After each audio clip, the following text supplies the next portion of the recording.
Just talking about something before I fight literally companion stopped. stuff. Oh, the fight companion stuff. Dude. So, yeah. So, me, God, who's all been on that? Jeremy's been on that. Blake's been on. James has been on. Noe's been on. And Josh has been on. And we did 2 of them. Okay. And I did the first one live on YouTube. But it was a nightmare, man. Like literally the audio, I was running through OBS, and I'm not an audio engineer by any stretch of the imagination. Yeah. I learned all this shit off of YouTube. So YouTube University. But yeah, so we did that, and I couldn't get 2 of the mics to work out of the 4 that we had. Yeah. And so you couldn't really hear, I think it was Blake, and like there was James maybe. I couldn't remember who it was, but like it was fun, man. Like, you know, like we went up to 10 Planet. I set it all up, man. That took fucking like 2 hours to set up, hour and a half. It was so much equipment. Yeah. And he had like a big TV screen, and we watched it. I think it was CJI is what we watched. Oh, that would have been dope. That would have been a long day though, because it was a long. It was like a 4-hour podcast. The first CJI. Yeah, I think. Oh, so. bro, that was. I went to that. That was an event. Did you? Yeah. You went to that? Yeah, man. It was awesome. The first one? Yes. So we went to that, and we went to. Nicky Rod just went off. Oh, dude. yeah. And ADCC was going on at the same time. So it was just like we were just bouncing back and forth. And we're like. Oh, you went to ADCC as well? Yeah. Oh, so that weekend, that whole weekend was just like CGI. We'd be over there, and then we'd be like racing over to ADCC. It was just back and forth. And it was like just overload of just jiu-jitsu, just like nonstop. And there were so many banger matches too. And all the big players there, dude. Oh, I mean, that's gotta be crazy, dude, to run into a lot of them. Yeah, that's wild. Was awesome. I don't remember what episode was that of what. Okay, so we did, last year we did the Craig Jones Invitational. Yeah, and then I thought we did, that was CJI 1. And I thought we did another one, but maybe we only did one. I don't. Oh, no, we didn't. Oh, no, that's not it. I don't know. I thought we did 2. Maybe we only did 1. Either way, man, you do another one. Let me know. I'm in. I would love to, man. I mean, you know, they're fun, you know, and it's kind of cool to see everyone kind of break it down, you know, themselves, you know, like hearing everyone's critique, you know, and their opinions on kind of how the matches are going. I know we did a UFC one too. I don't know where it's at, but I know we did a UFC one. Oh, we did the when they did it at the big orb thing in Las Vegas. Oh yeah, that was a good card. Yeah. We watched that round Cinco de Mayo. Yeah. And so we did a fight campaign on that one because I know we did 2. So that was the second one. We were going to do CGI 2, which I wish we would have done, but that one was kind of fun. But yeah, you know what? I wasn't the biggest fan of CGI 2 just because it was like, I don't know, it just wasn't as fun. I just thought entertainment wise it was kind of fun. You know what I mean? Just the lead up to it. And then, I love Craig, man. He's just such a character. You know? And that's who he is. Yeah. You know, at least that's how it appears. It appears like this is really who this guy is. Yeah, really. I would hope so. I hope it's not like well, I mean, I'm sure some of it is. Yeah. I mean, at the end of the day, he's a real, just a normal dude. But no, man. But yeah, dude, and that's kind of what we were talking about earlier too. Like those type of big entertaining events, you know, not just like AGF or Fuji or IBJJF, like these, competitions that come into Kansas City locally to here for the local jiu-jitsu players here, but like you're starting stuff too with the whole invitational. You did the white belt invitational. You got a blue belt invitational coming up. And dude, the way you guys are filming that, man. Yeah, that's cool. Fucking dope. Cool. Are you using God, what's that? I think I met that guy. Tall MMA, black dude. MMA Future. Is that who that is? Is that the guy? Because I met him at a live. He does a lives content too, right? No, that's a different guy. Oh, different guy. Yeah, okay. Yeah. I know it almost looks like the same type of vibes. Style. So the guy that was filming a lot of the stuff, like the one-off for me, he just started filming, and I was just like, just give me the film, and I'll chop it up, and we'll make some stuff out of it. Can you turn that heater off, Joey? So it was pretty cool, man. It was and he just unplug it. And it was his first time like recording. He's like, I just got this equipment. I'm like, bro, I just film film and just send it all over to me. And he ended up getting like 6-7 hours of just film. So I was like, oh my! I was like, I'm not going to be rolling for a couple of days. I was like, because I gotta put this in, and I've got to start chopping this up and trying to find clips out of this. And so you did all of it. So I chopped up that part of it, and then he's well, not all of it. I mean, you had a hand in the post. Yes, post-editing, the post editing stuff. So it was just cool because it was his first time like really filming some stuff, and I thought he did a great job. I thought it was good. Yeah, I was like when I was watching it on Instagram. I mean, that's how it kind of popped. It popped up because I don't even think I was following you prior to that. Your video popped up somehow, or maybe I was prior, but I seen it and I was like, "What the hell is this?" I was like, "Hold on, I know this guy," because we had just ran into each other at Fuji. Yeah. And I started watching it and I was like, man, that's neat, man. Because like when I was a white belt, I remember Andrew and Mary were the coaches at the time. Yeah, I used to come over there and train with you guys. Yeah, with John. He owns Healy and Gracie, and they did a white belt tournament for us where they had like Andrew's brother come down with his guys. I don't know if there was other gyms at the time that came in there. I can't remember if it was just the two gyms, but it was to give a feel to a white belt, like what a competition would look like in kind of a more isolated setting instead of like in front of 100 people that are standing there watching. Yeah. I mean, I guess in a sense, it's like probably 50 or 60 watching you in that gym, but it's everyone who does jiu-jitsu. So like they understand. It's not just like, just normal people who don't train, who don't understand. They're out there, it can be nerve wracking. Oh, 100%. And I completely understand that. So it's cool to see what you guys are doing to give them that kind of feel of people are watching, but it's the community. We understand, it's not going to like, we've all been there. Yeah. So you can kind of just roll freely and enjoy it, Yeah. And fun. I think it was like when we kind of came up with it, we were just sitting around and we're just like, bro, you know what I want to do? And they're like, and they just kind of, because I always come up with ideas about stuff. Mm-hmm. I'm like, we should have I started off, I was like, let's just do a blue belt tournament, just blue belts only. Right. And Zach was like, no, let's start with white belts. And I'm like, okay, let's start with white belts. So they're just, but it was the fact it was just more of a, like, you crazy, man. And then I was like, and I just want to give like 95% of the proceeds or whatever all the entry fees, 95% of it's going to go back to the athletes. And they're that's like, nice. Yeah. So that's how we did it too. So the buy-in's steep, but I was like, I didn't want like average white belts to go into. I wanted white belts that were like legit, like, dude, I'm a badass white belt. Oh yeah, I did hear advanced white belts. Yeah. So we wanted more of like you had probably a year experience. Yeah, or you just had that, like, if you're willing to put $250 on yourself or your team is like, cool. Then you're probably going to train a little bit harder. You're going to probably grapple a little bit harder. Right. And I think that's what one of the things that helped us have so many great matches. Why every match seemed like it was like a championship level match. And we had 36 matches, I want to say. Yeah, but I think because now that I look back at it, those guys were pretty good. Yeah, I was like, "This is a white belt tournament, right?" Yeah. So that makes sense. They were just going at every round. Every match was just a banger, and I'm like, "Dude, this is awesome." Yeah. So we're like, "All right, now we're gonna do our blue belt," And the whole thing is like building community. That's how the brand really started. And I was like, the brand's called Iron Tide Grappling. Okay, and so I just started like making rash guards, doing all that kind of stuff, making t-shirts. And I just want to make cool shit that's going to grow with our community. Right. So if that's Kansas City, if it's the Midwest, and I don't expect any of it to be perfect now, kind of like the podcast, right? Like it's all kind of growing and we're all just kind of becoming great together. I told you earlier, I was like, it didn't look like this when I first started. Right. It just continues to grow and develop as more people start to see, as more people start to join, it starts to get bigger. Yeah. So that's, so after we had the white belt turn, I was like, I have another idea. And they're like, what is this now? And I'm like, I'm going to do a pop-up open mat.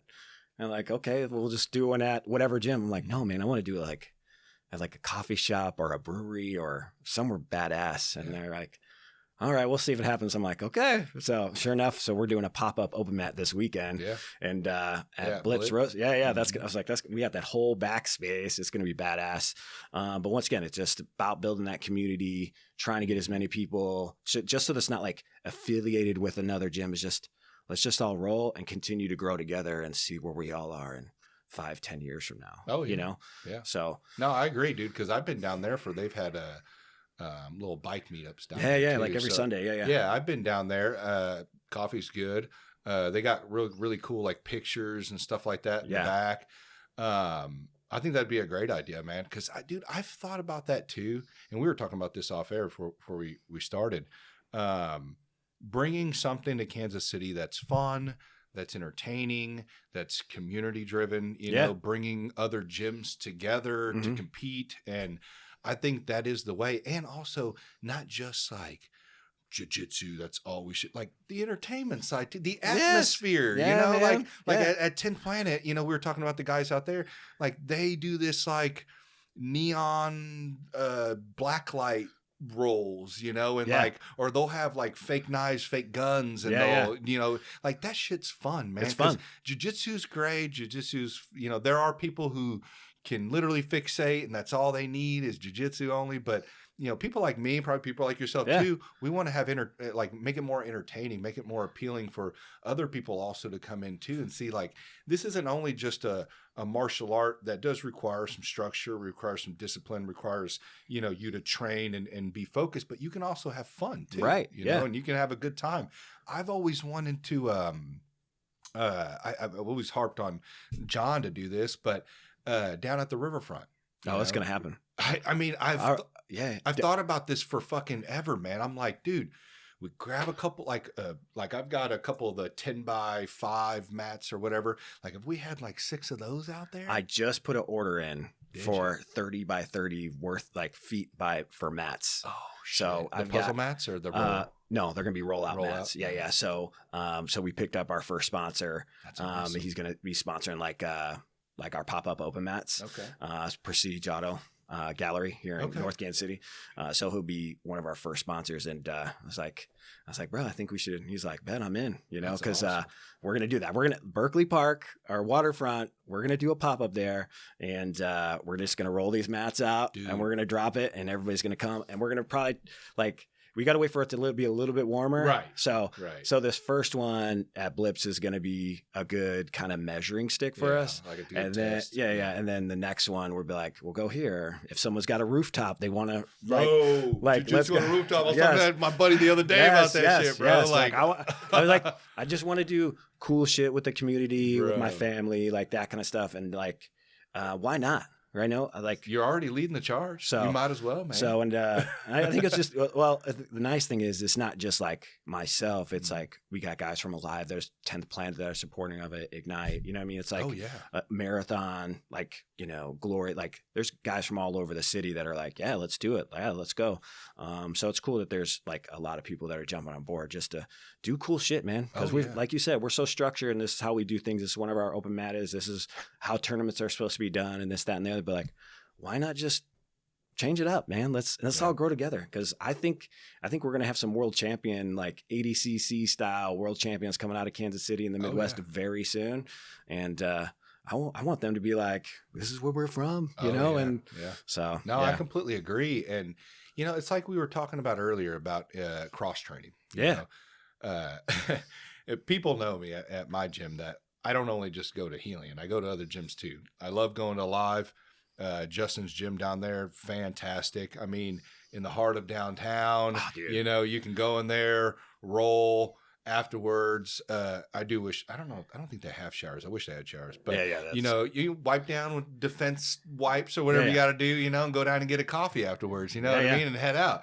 I mean, dude, there's no better, like when I go down there on Sundays, I literally go down there when I can and banger fucking rolls. You know, you got like we were talking about half the mat, young, no-gi, you know, dogs. Yes. And then you got your fucking gi guys over here. They're fucking killers. You know, you get the best of both worlds, you know, and then just after that, you get like 7-8 rounds in or whatever. Yeah. You head out in the parking lot, smoke you a little joint or whatever, get you a coffee. Like, there's a good coffee shop right up the street from there. You got nothing else to do for the day. You go home and chill. Like, I mean, that's a perfect day, man. Yeah, that's it. Sundays, trying to catch those open mats on Sundays is dope. Oh, yeah. I like that he set them up just like, because nobody else is really doing anything else on Sundays.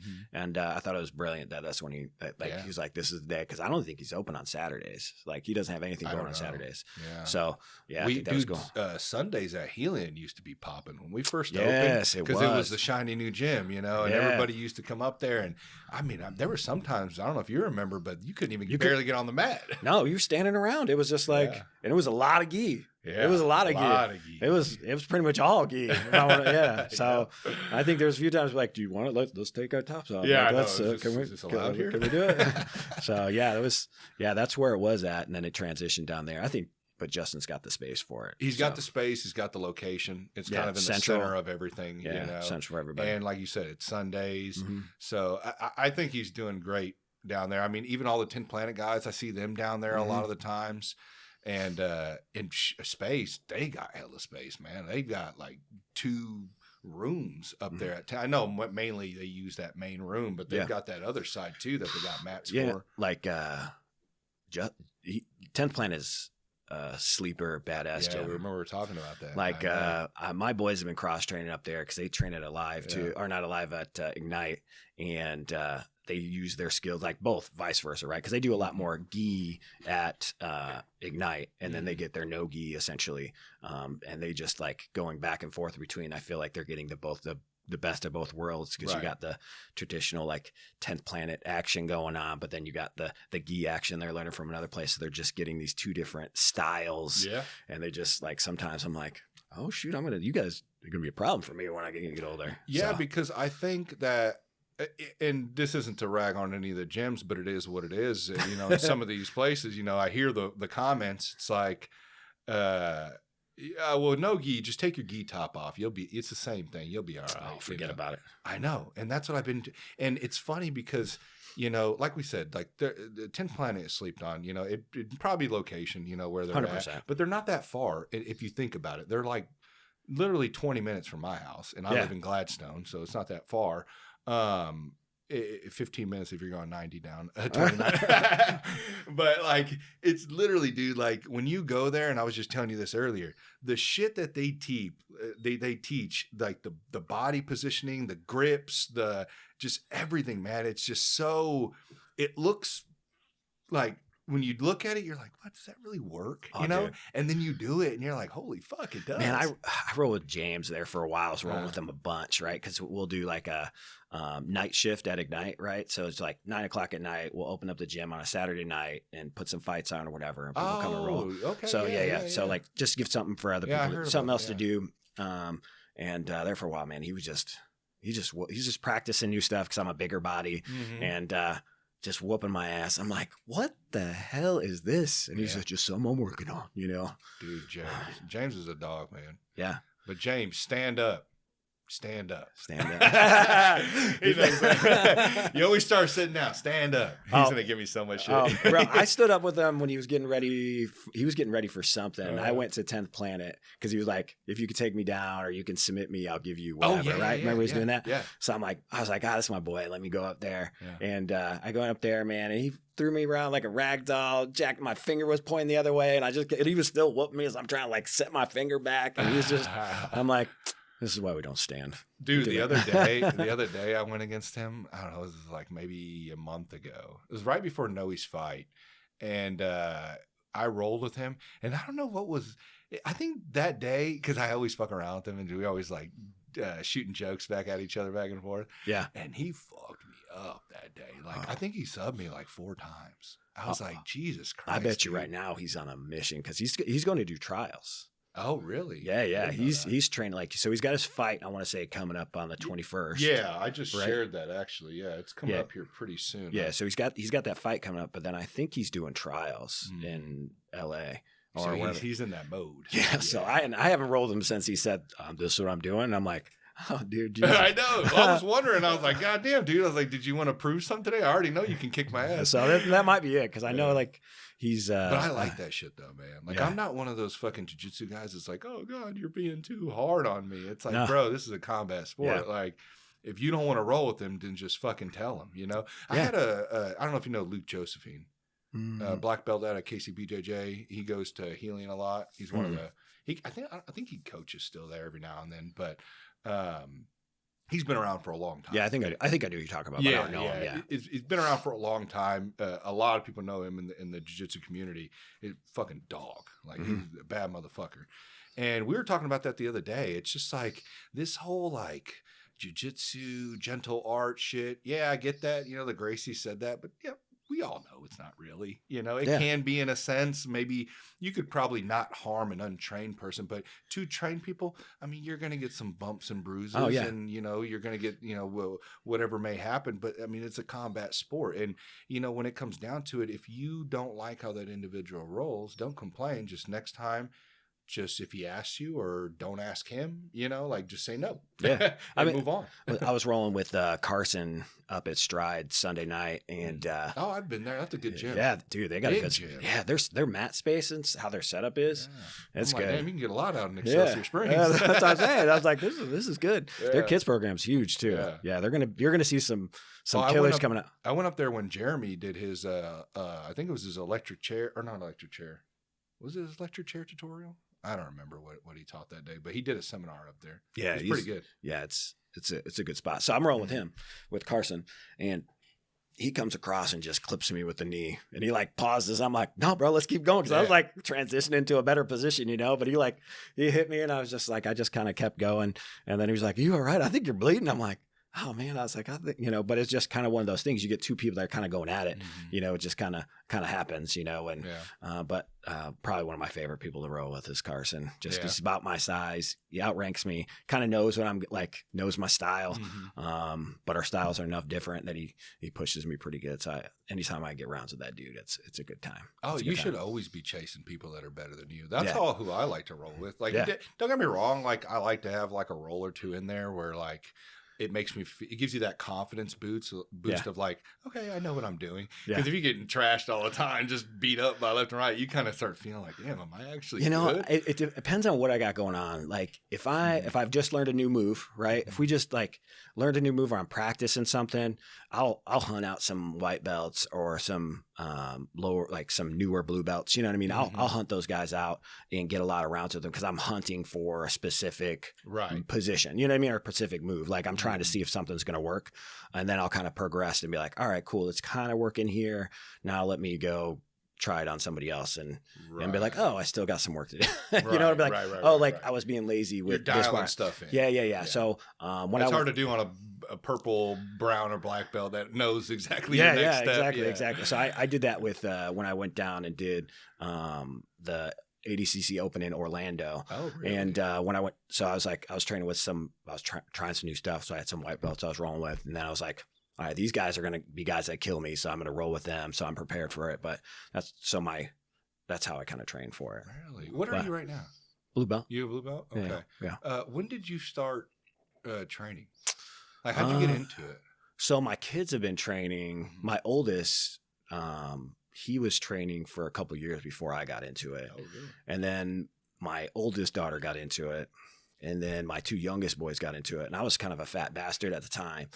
And I wrestled a bunch, like when I was in the Navy and like back in the day. And so I was like, I don't know, it's kind of gay. You know what I mean? Like, I was oh, fuck that shit. I was like, I'll just wrestle the shit out of him. Yeah. So I would like go in on a Saturday and wrestle my oldest boy, and and I had this big beard at the time, and he'd like muffle choke me with it and shit. And I was like, you motherfucker. You know what I mean? So then he set me up. So like I'd shoot them doubles on him, and he'd like fuck me up. And I'm like, no, bro. This isn't going to continue to happen. And then Zach and Brian, I told them, I was like, well, if I start losing some weight, I'll start training. You know, it's just the easy cop out, right? But like, nah, bro. I was like, I ain't doing that shit. I got to get ready to be ready. Yeah. It was like that. I was like, no, I'm good. So I'm just kind of going, dropping them off, that kind of thing. And then I had like a death in the family and that kind of thing. And I was like, you know what? I probably should start eating right. So then I was like, whole food diet. And I started this whole food diet, and I was like, and I'm starting to lose weight. And then Zach and Brian was like, hey, looks like you're losing weight there, buddy. About that time. Yeah. Like, oh, okay. Yeah. I'm totally going to do that. I ordered a ghee. I was like, that's what I said. I was like, I ordered a ghee. I was like, I procrastinate for a bit. But it's been probably about over 3 years now. So, that's cool. Yeah. Dude. So then now it's like damn near every day. So you were one of the rare dads that actually finally stepped up to the plate. And, because like I see, like at the kids' class at our school, it's like, or our gym, it's like you see all these kids, and then their parents are all there watching all the time, and all coaching, these dads, and all like, I've heard stories. Oh, I try to stay away from the kids' class. I can't. It's just too much for me. But I'll look over and I see all these, and some of them are able-bodied, and it's like, And I get it, man. You know, I work a lot too. I totally get it. I feel spread thin a lot of the times. But man, like how beneficial. And everyone always, it's the jiu-jitsu again. If you tried it and you stuck with it for like 3 months, you would understand what I'm talking about, because I know what they mean. Like when I would hear people back when I was heavier in my early 20s and I, you know, got out of high school, had a kid real early, like 18, you know, and just ate and drank and partied, fucking drugs, all that, you know, just I was normal 20-something-year-old kid out partying. And let myself go, gain like 50, 60 pounds or whatever. Big bastard. Yeah. Dude, I was like almost 250. Bro. Like I'm 215 or 210 right now. Yeah. I've been on a diet right now, dude. I don't even want to talk about it. It's been an experience. Basically, I've cut out a lot of my carbs. I've been taking in like no carbs for like the past week. It fucking sucks. But it is legit. It is legit. That's what I stick. That's pretty much, that's how I eat. I eat a lot of vegetables. Like I think clear, and really Mitchell Thompson, the guy that wrote that book Fireproof right there. He's been on the show. He's the one. Yeah. He's the kickboxer guy. Yeah. He's got the combat cardio place. Yeah. And it's like a fitness gym, you know, to be able to get, you know, he's been on a couple times. Yeah. To have fun, you know what I mean? And like lose weight at the same time, because boxing is fun. You know what I mean? Like, and you're working, it's a good workout. But the thing is that people's like, I feel like they sleep on him.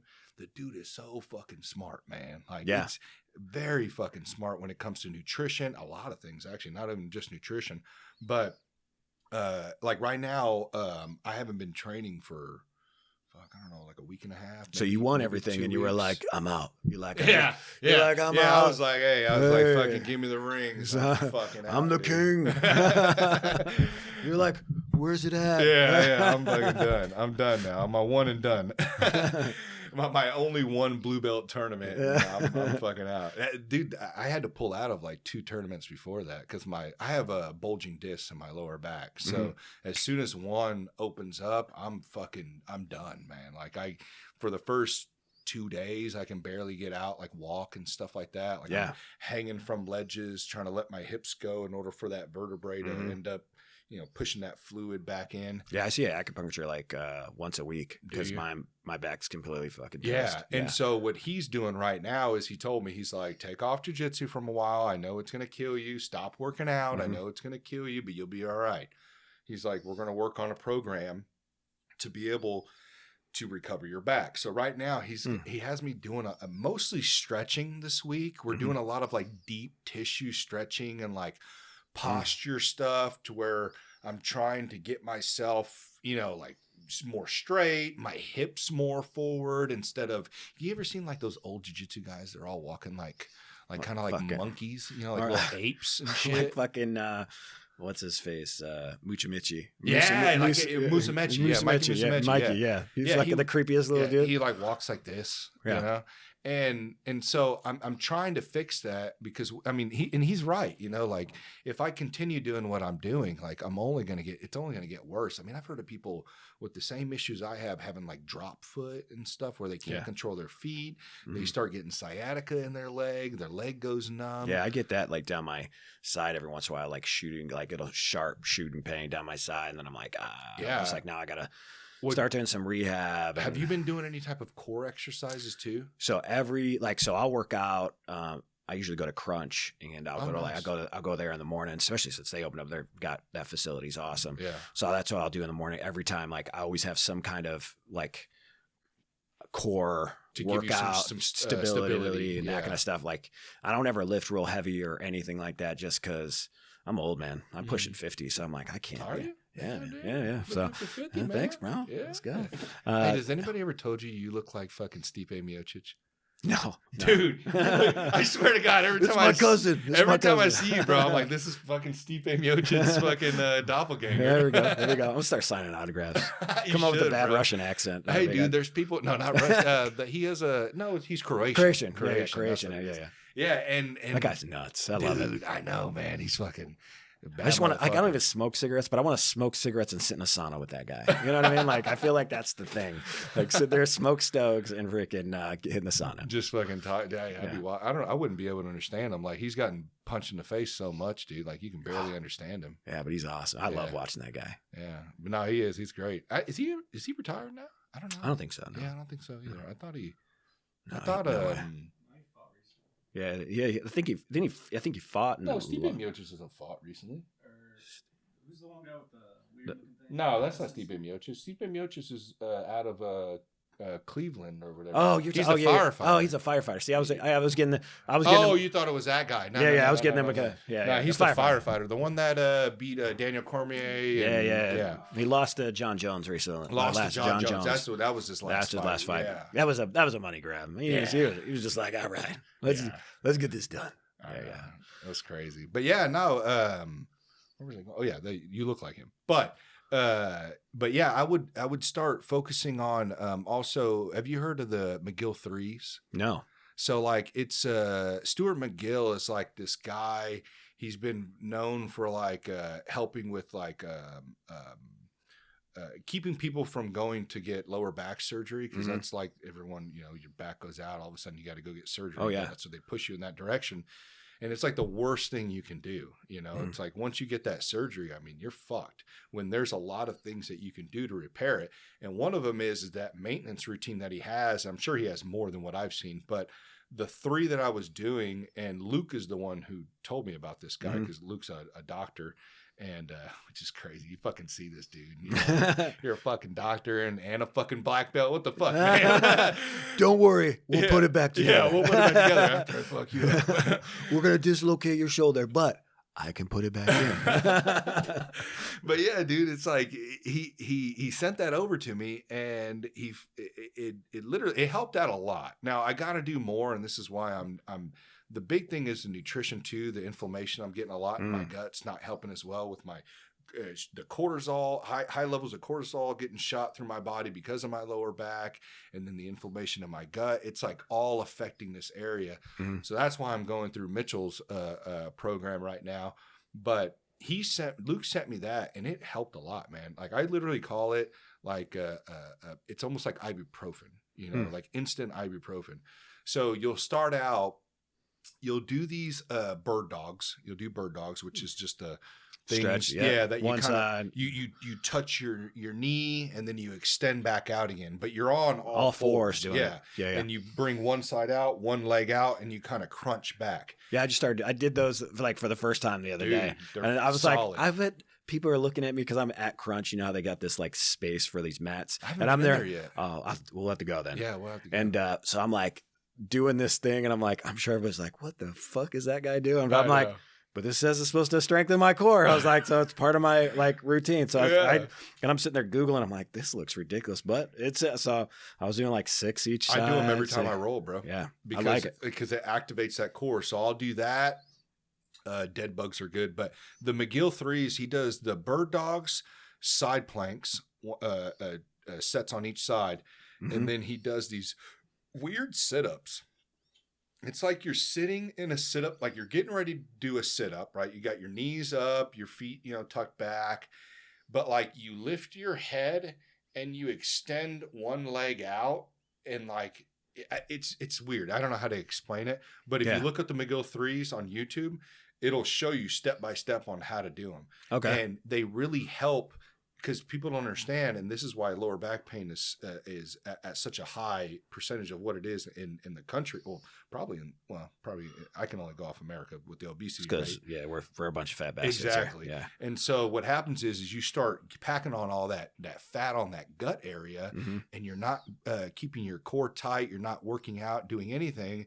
And then what's going to happen? Your back's carrying that big load, that big old 50-pound belly, or some people 100 pounds, and so it's going to end up pulling, and you're going to bend over one day to tie your shoe or something. It's going to open up, and then you're touching that nerve, and what that feels like. I know what that feels like, and it sucks, man. Oh yeah, it's the worst. Yeah, so I go to the VA for a lot of my stuff, and they're always pushing like different meds and that kind of stuff to me. Sure. Yeah. I'm like, they've gotten so much better. I got great support there now. Like that's how I got the acupuncture and some other like therapy. Like I think I'm going to start doing like Tai Chi. Oh, really? You know, they offer something like that because it's supposed to be good. I was like, I call it like dude yoga. You know, so I'm excited about that kind of because I was like, yeah, I'm just not gonna take any of these drugs because they always tell me all these side effects, and I'm like, yeah, I'm not trying to be addicted to anything, and I don't want any of those side effects. Yeah. Like some of them was like ED. I'm like, I'm out, bro. Dude, it's always ED and diarrhea. Yeah, Why? Like, I was like, no, I don't want any part of that. Yeah. You know what I mean? I was like, it's like no boner and fucking just liquid out of your ass. Yeah, like what, bro? Not happening, right? So I was like, yeah. So I was like, just give me some other therapies. Yeah. What else can we do? So they got their physical therapy is really good. They got some really good physical therapists there, and some Yoga's other things. Legit though, man. I need to go to a yoga class. It's legit. I've tried it. It is not. Yeah, I thought it was going to be pretty easy, and it was not easy. I've done a little because I went to like Globetrotters, like the jujitsu like camps that they kind of do. I know it's like when I was early on as well. I think I was like 6 months into being a white belt, and I went to this week-long jujitsu camp, and they did like yoga like every day, first thing like in the morning, and it was good. I was like, that's probably the only time I've done yoga. I was like, because it was like, I ain't got nothing else to do. I was like, I'm here to do jujitsu, and I guess I'm going to do some yoga. And that was the only time I've done yoga. But Alive's doing yoga now too. That's what I heard. On Sundays, right before open mat. Yeah, that'd be all right. Yeah, I might have to get in there and freaking. I'm gonna try this. Because if you think of Tai Chi, Tai Chi, bro. Yeah. Get you one of those boards. Yeah. And start doing the whole. Yeah, I don't that know. might be kung fu actually. That might be kung fu. I don't know. I know it's like it's supposed to. From what I could see, it just seemed very like controlling your breathing and movement. I don't know.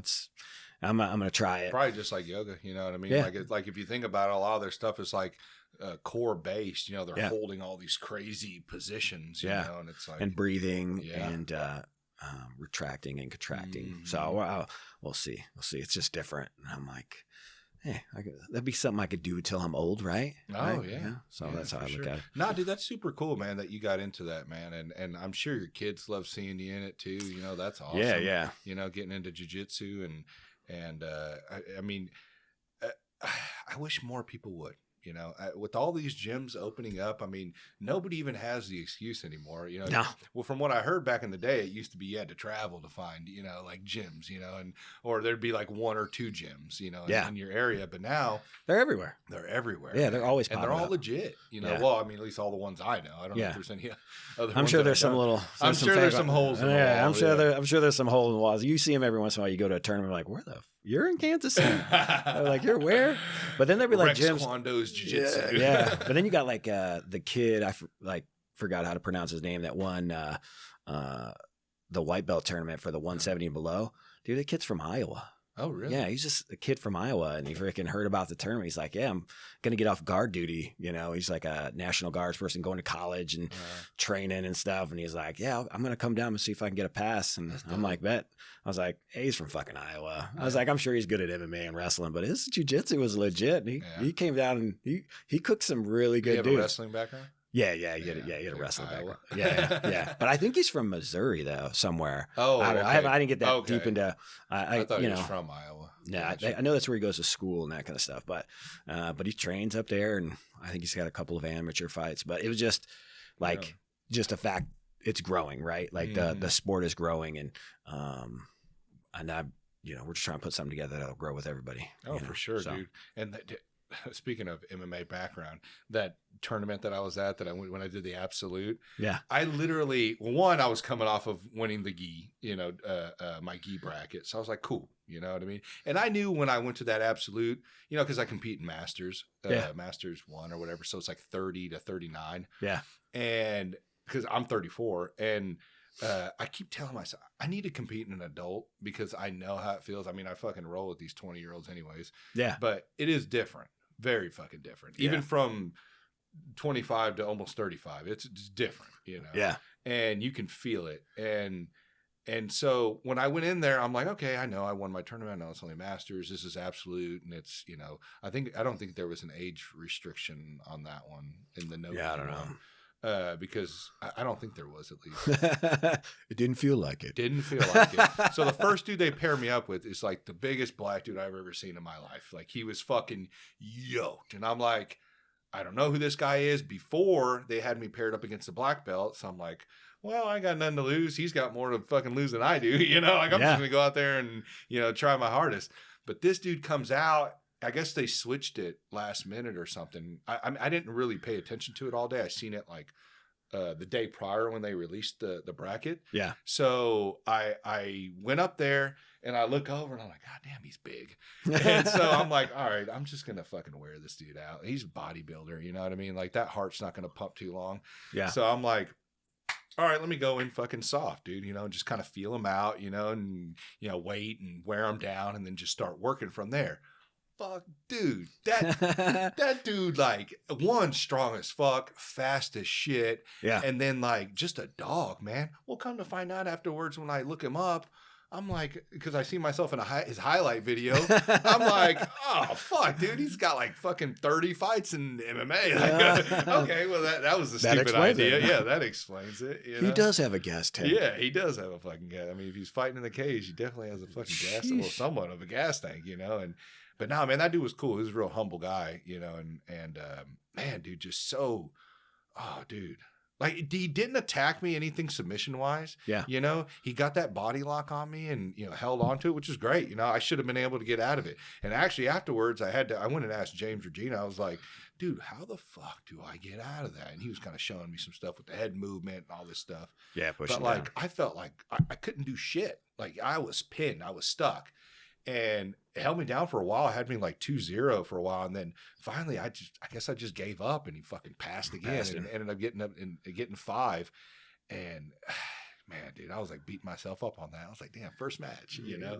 I went on to win my no-gi, which was nice, you know, my no-gi bracket. But man, dude, that dude was a dog, man. Man, I'm thinking I'm like a Masters 4 or 5 at this point. Mm-hmm. So like I go, I'm like, man, do I want that many matches? I was like, I don't, you know, I go up and down. Like sometimes I'm like, dude, I want to compete so bad. I want to get after it and I'll just get these. And then there's the other times I'm like, dude, I just want to get after it. I just want to enjoy rolling. You know what I mean? I think, and that's kind of what I preach to my kids too. Like my kids don't compete a whole lot. Cause I'm like, I just want you to enjoy being on the mats. Right. I was like, if you enjoy being on the mats, then, the tournament stuff, the competing stuff, that'll all come. But if you don't enjoy doing like being here, then it's just it'll fade, right? Yeah. You'll collect all these medals and then you'll never do it again and just be like something I did do. So I kind of don't want to burn them out either. Yeah. That's the other thing. I got like especially my 2 little dudes. I'm like, I don't care, bro. I was like, when you start hitting like that testosterone phase, you start getting to like, you know, middle school, that 8th grade mark, it'll start kicking in, and I'll be like, okay, maybe it's time for you to, right? So, and then you're gonna be serious, like, now you're gonna want to do it because you just have rage. Yeah. You plan to put them in wrestling? My whole Steele, he wants to wrestle pretty bad. He keeps asking, yeah, and I was like, all right, well, when you get to middle, so I tell him for everything. I was like, when you get to middle school, then we'll start talking football and wrestling and track and that kind of stuff, But yeah, that's the time restriction I gave. That was my biggest thing is that I regret, you know, because I grew up the same way. Oh, wrestling, that shit's kind of gay, dude. And the singlet, you know, I don't know about that, you know. And I remember, and even like my dad would say the same shit. Like this was the culture back then, you know what I mean? It was like wrestling. What? Yeah. Like if you weren't in it, you didn't know. Yeah. And then it's like, oh shit, all those dudes that I thought were kind of gay in the singlet are whooping my ass. Like, yeah. I should have actually, you know, joined and actually did it. And you know, not let a fucking piece of, you know, material stop me from doing that. I mean, look at me now. I'm in hoochie daddy shorts and a skin tight rash guard. You know what I mean? Like hoochie daddy shorts. Yeah. So like I started wrestling like my freshman year in high school. I grew up in like the Chicagoland area. Okay. So like we had a pretty diverse school, right? So like if you weren't a black dude, you weren't playing basketball. Yeah. Right? Like you might have made on like the B or C team as a freshman. You're a water boy. But and when it all came out of the wash, as you kind of progressed in it, like you had to be like really fucking good. Oh yeah. But it was like we had 6'4", 6'5" black dudes that I was like, yeah, I'm not gonna play. Yeah, I was like, my scrawny ass was not. Yeah, gonna, like my genetics aren't working. It's not working, right? So I was like, I needed to. My parents were like, you got to play a sport. You ain't just coming home sitting on your ass. You better figure something out. And I was like, all right, let me go try this wrestling thing, you know. So then I signed up for wrestling, and my dad was more like, if you sign up for it, you're going to finish it. Oh, yeah. And I'm like, fuck. So then I signed up for it and just commenced getting my ass whooped that whole year. And then I'm like, how old were you? I was a freshman. Yeah, my freshman year. So I just got my ass whooped all year. And I was like, this sucks. I think I won like 1 or 2 matches, and I was like, this is terrible. And then, cycle comes around again for sophomore year comes around, and same thing, man, just getting my ass whooped. But you could tell I was getting a little bit better. But by my senior year, I felt like I was pretty good, and I was holding my own. Junior year, I was holding my own, that kind of thing. And then I was like, hey, I want to go to college and do this. And they'd be like, oh, you're a dumbass. You didn't study. You know what I mean? I'm like, oh. You're like, maybe it is. Well. So, and then, so I go in the Navy, and I'm like, I was sitting up at the training station up in Chicago, and there was like a wrestling tournament. I was like, you guys got a wrestling tournament? I was like, yo, Ma. I was like, send me my wrestling gear. They do like a wrestling tournament here. So then I did that and got cooked. And I'm like, shit, I got to get back into like wrestling shape. Yeah.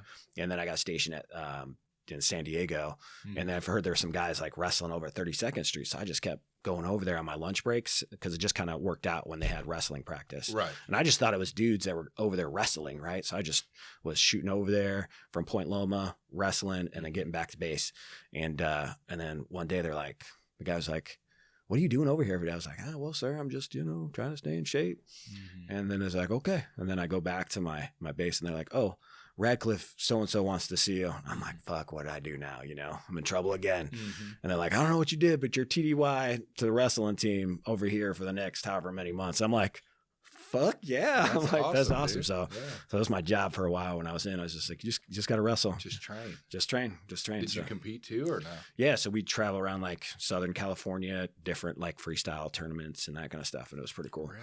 Yeah. I was good enough to be on the team, but I wasn't like good enough to like make it to that next, but it was a good time. Right. It was a good That's time. Awesome. And it's the experience. And also too, like how many percentage of men in this country are wrestling? You know what I mean? So like you were like one of the few. Yeah. It was, and it was, especially how long ago, it was 20 plus years ago. Right. So like back then, now it's totally changed and that kind of stuff. Matter of fact, there's a guy I met in Arizona that knew my wrestling coach that I was in the Navy with because he was a Navy diver. His name's Will too. Oh, really? And he's like, oh yeah, I know him. So it was pretty cool. That is neat, man. Small world. So how did you when you started putting your kids in jiu-jitsu, it was Ignite the first gym? Yeah. Okay. So how'd you find them? So funny thing is, it's during COVID, right? And my oldest was looking for somewhere else to work out at. And there was a little boxing gym, like right up the way, like in the next little shopping center. So I'm like, all right, cool. I was like, Miles will take you to go. Oh, you're talking about Impact? Yeah, I think maybe it was. When they used to be over next to Kate's Kitchen? Is that what you're talking about? Not that far down. It's like the shopping center right past the gas station. Like there's Ignite. Yeah, right there. Yeah, because so when I first went to Ignite, they were Glory back then, but they were over there in that strip mall, right there where Boomers is at. Yeah. So Impact used to be where OGKC is, the gym. Okay. OGKC. Yeah, this place wasn't there. This was like. Oh, there was another boxing place? Yeah, there's like this little hole in the wall, boxing place. And it's like by that sausage company, the Hertz. Oh, okay. Yeah. So there was a boxing dude there. Oh, really? And I'm like, cool. So we went in there and like, hey, my son wants to, get some work in, that kind of stuff. Right. And it was during COVID. So they wouldn't let us in because we didn't have our masks on at the time, So we like walk up and they're like, I don't know if this is the right place for you guys. And I'm like, they're like, you might want to try the place up over there, they said, at the time what Glory, and they're like, you might want to try them over there. So we roll in there, and that's how it started. Is we just kind of rolled in and be like, hey, we were told that this will be a better fit for us. So then my oldest son started training there, and then we just kind of cool. This is home. This is where we're gonna be. Yeah, dude. Because I went there when they were in that. I think what is now. Like a rent-a-center or appliance place now or whatever it is. Yeah. Like, I remember trying a class there. This was probably like, I don't know, 2018, maybe 2019, something around there. Or maybe a little earlier. Tried like their 3-day class thing. at the time I was super broke, so I looked at the cost of it. I was like, oh fuck, do that. But it was all excuses. I could have moved some stuff around. I could have not bought this and that beer and whatever the fuck else back then. I could have made it happen. I mean, shit. Even back in the day, it used to be like what, $85 probably for a monthly membership, just for jiu-jitsu. But like, so I let that. I remember doing it the first time, just getting my ass whooped. And dude, so intimidated too. Like, I mean, you walk into the gym for the first time, you don't know what you're about to expect. Yeah. You just assume everybody in there is fucking, killers. A veteran at the game, killers, know. And now it's funny because I look at it now and it's all normal to me. And it's, but back then I remember it and I was like, oh fuck, dude. But I pushed myself, went in there, tried it, ended up not doing it. But then later on, finding 10th Planet, buddy of mine, Abraham, used to cut my hair before he passed, and great guy, man. Miss him to this day. And there was a barber next to him, Ryan, that they call him Mooch, and he still trains up at 10th Planet too. But he was like, "Oh yeah, man." He heard me. We would talk MMA stuff all the time, because he was fighting. My buddy was fighting, and he overheard a lot of our conversations. He's like, there's a 10th Planet like not far from you. Mm-hmm. And I was like, there's a 10th Planet here in Kansas City? You out of your mind. Yeah. Because I was a big Joe Rogan fan, and and I was like, really? And Eddie Bravo, watching all his stuff. And so I ended up going up there. And I remember that first class, man, just the way Jeremy just, it was so cool. You know what I mean? The atmosphere, the guys, not saying Glory was not, they were hella cool too, but somehow something clicked that day, you know, like it just wasn't the right time for me, Yeah. And so that day, luckily I forced myself to go up there and everything just clicked.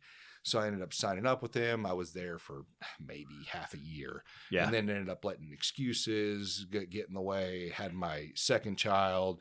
A little bit rough times for me around that time, and work and all these stuff that, I probably could have just, pushed on through. Everyone, I deal with it now and I'm training, you know what I mean? Yeah, all the time. So it's like, I just let the excuses build up.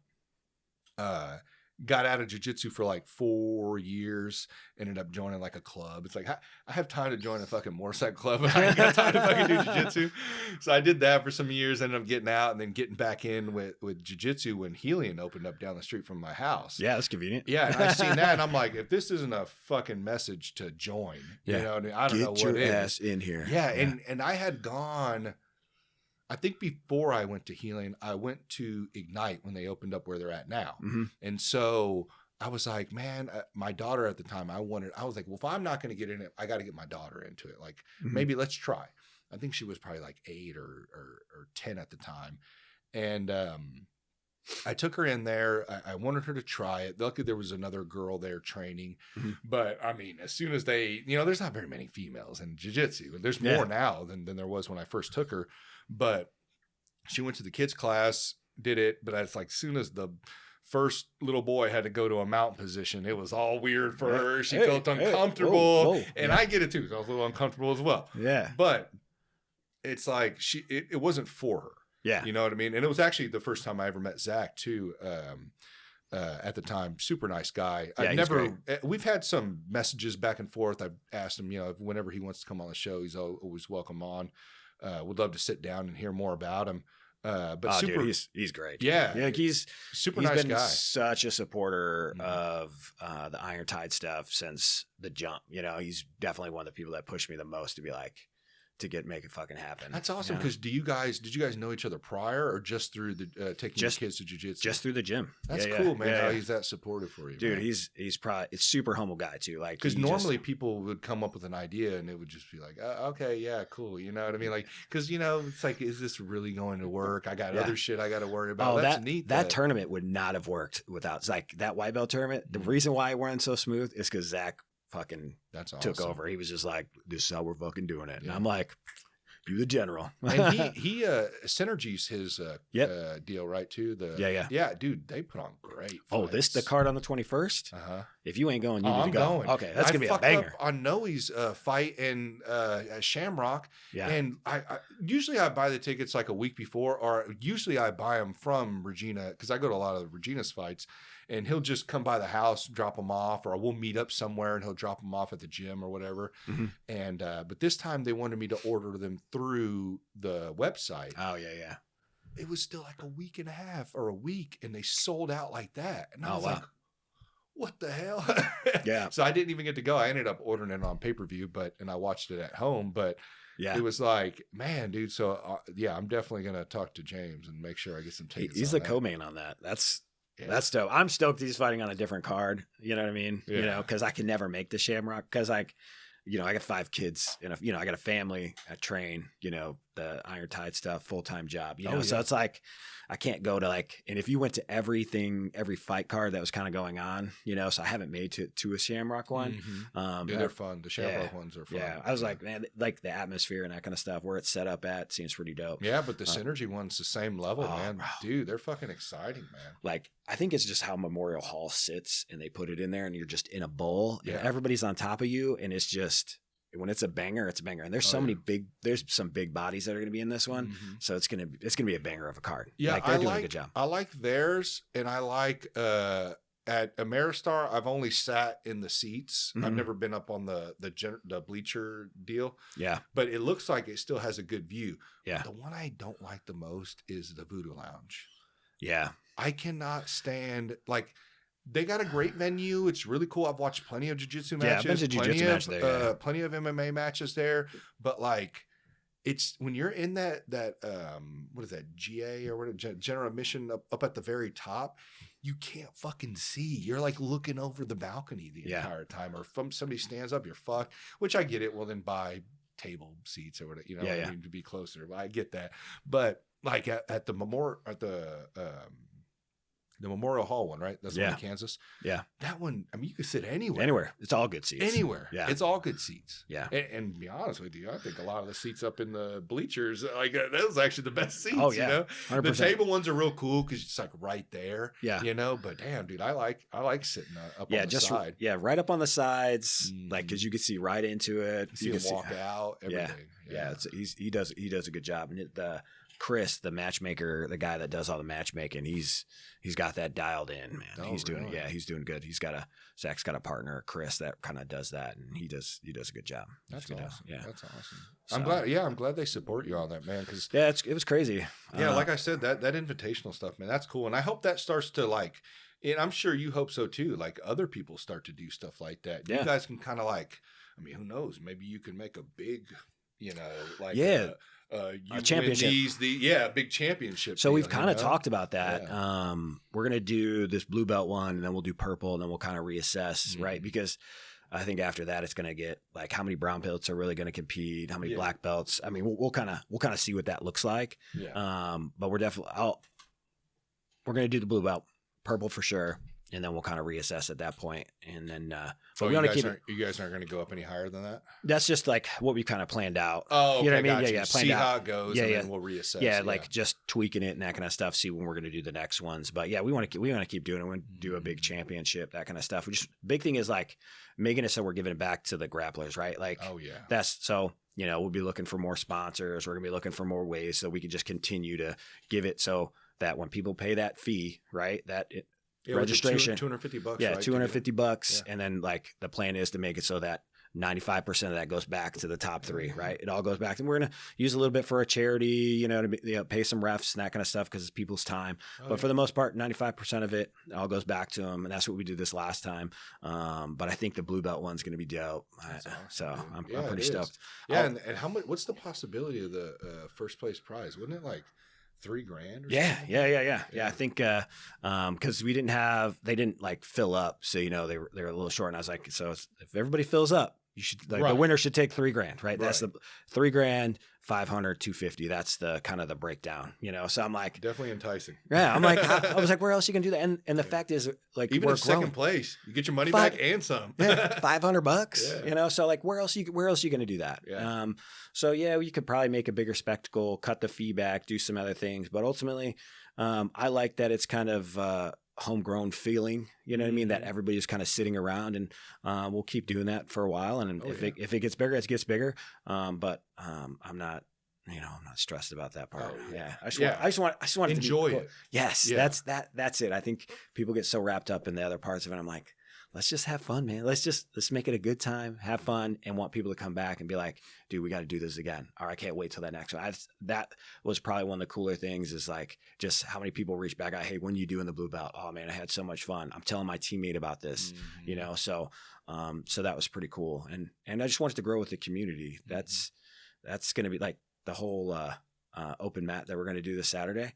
Like, dude, I hope we have 50 plus people. Right? It was just crowded, and Blips is like, we had no idea what this sport was, now we got all these people here. You know? I'm trying to shoot for be down there, man. Oh yeah. Don't tell Mitchell. Don't watch this video. He told me no jiu-jitsu for a couple of weeks. We're gonna flow roll, Mitchell. I got you. I can't miss flow. This, yeah. You know? It's gonna be a flow roll, Mitchell. It's gonna be a flow roll. We're gonna play chess. You know?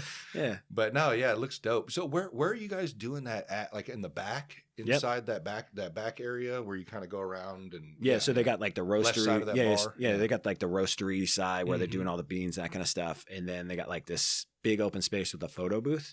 So we're gonna be doing it in that big space, and they have like a little stage that's set up over there.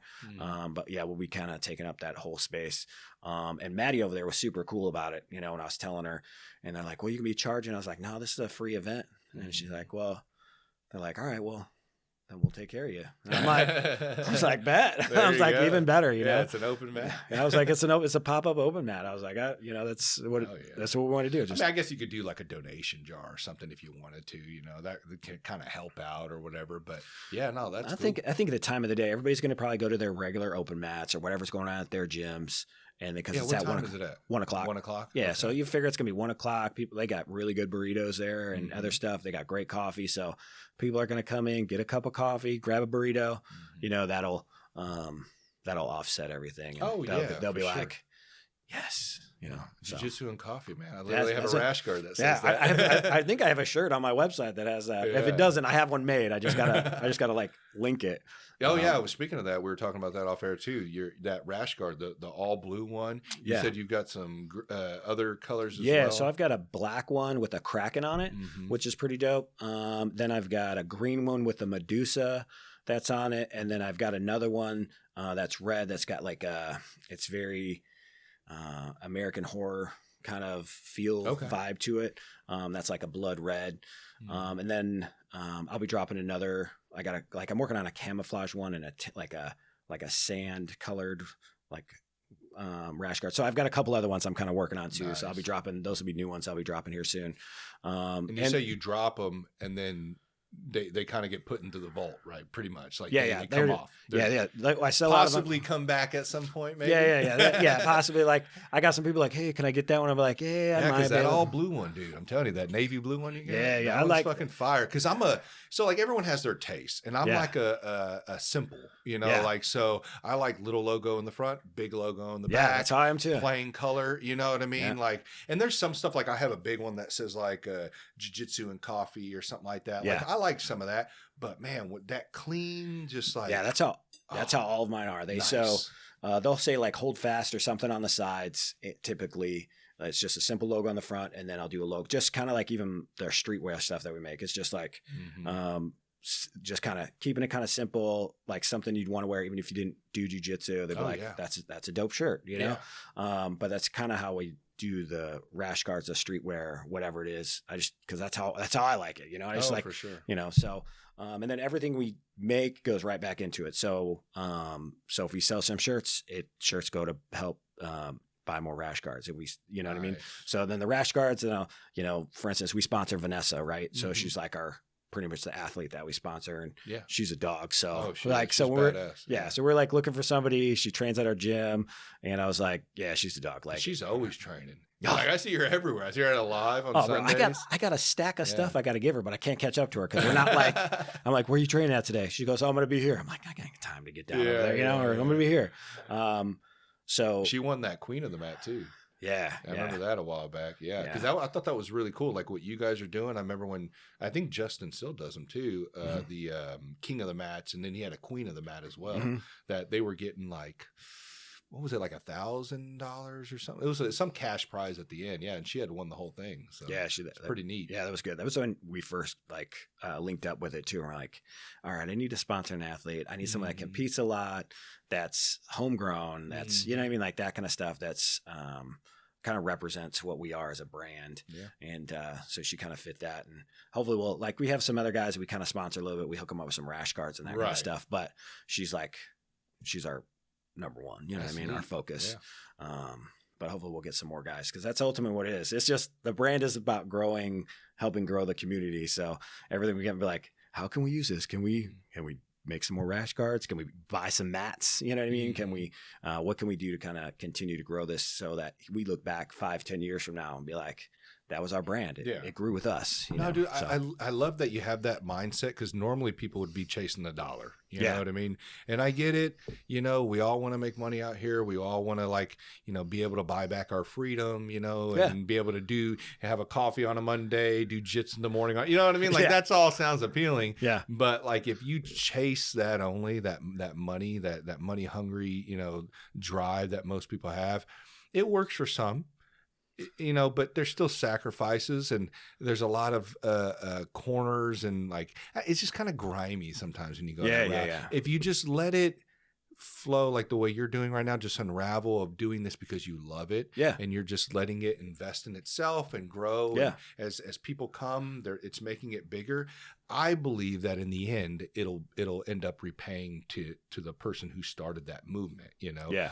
And so I think what you're doing now, man, just keep that mindset, keep going. You know? I think it's like, for instance, even the guy that was doing the filming for us, like he just picked up a camera and he was like, yeah, I bet, dude, we grow with us. Let's grow with us, you know, like. And that's hard to find, dude. Trust me. Yeah. Very hard to find. I'm lucky to have my brother and Dom, who usually comes, my buddy, I've got two guys that help me out with the, video switching, the camera switching, because it's hard. It's hard to find people that really want to help, really care, you know, like really. And it's crazy because like I'm asking for a couple of hours, 2-3 hours out of your day. Like you can come here, smoke a joint with me, have a beer or whatever you want to do. Yeah. Like hang out.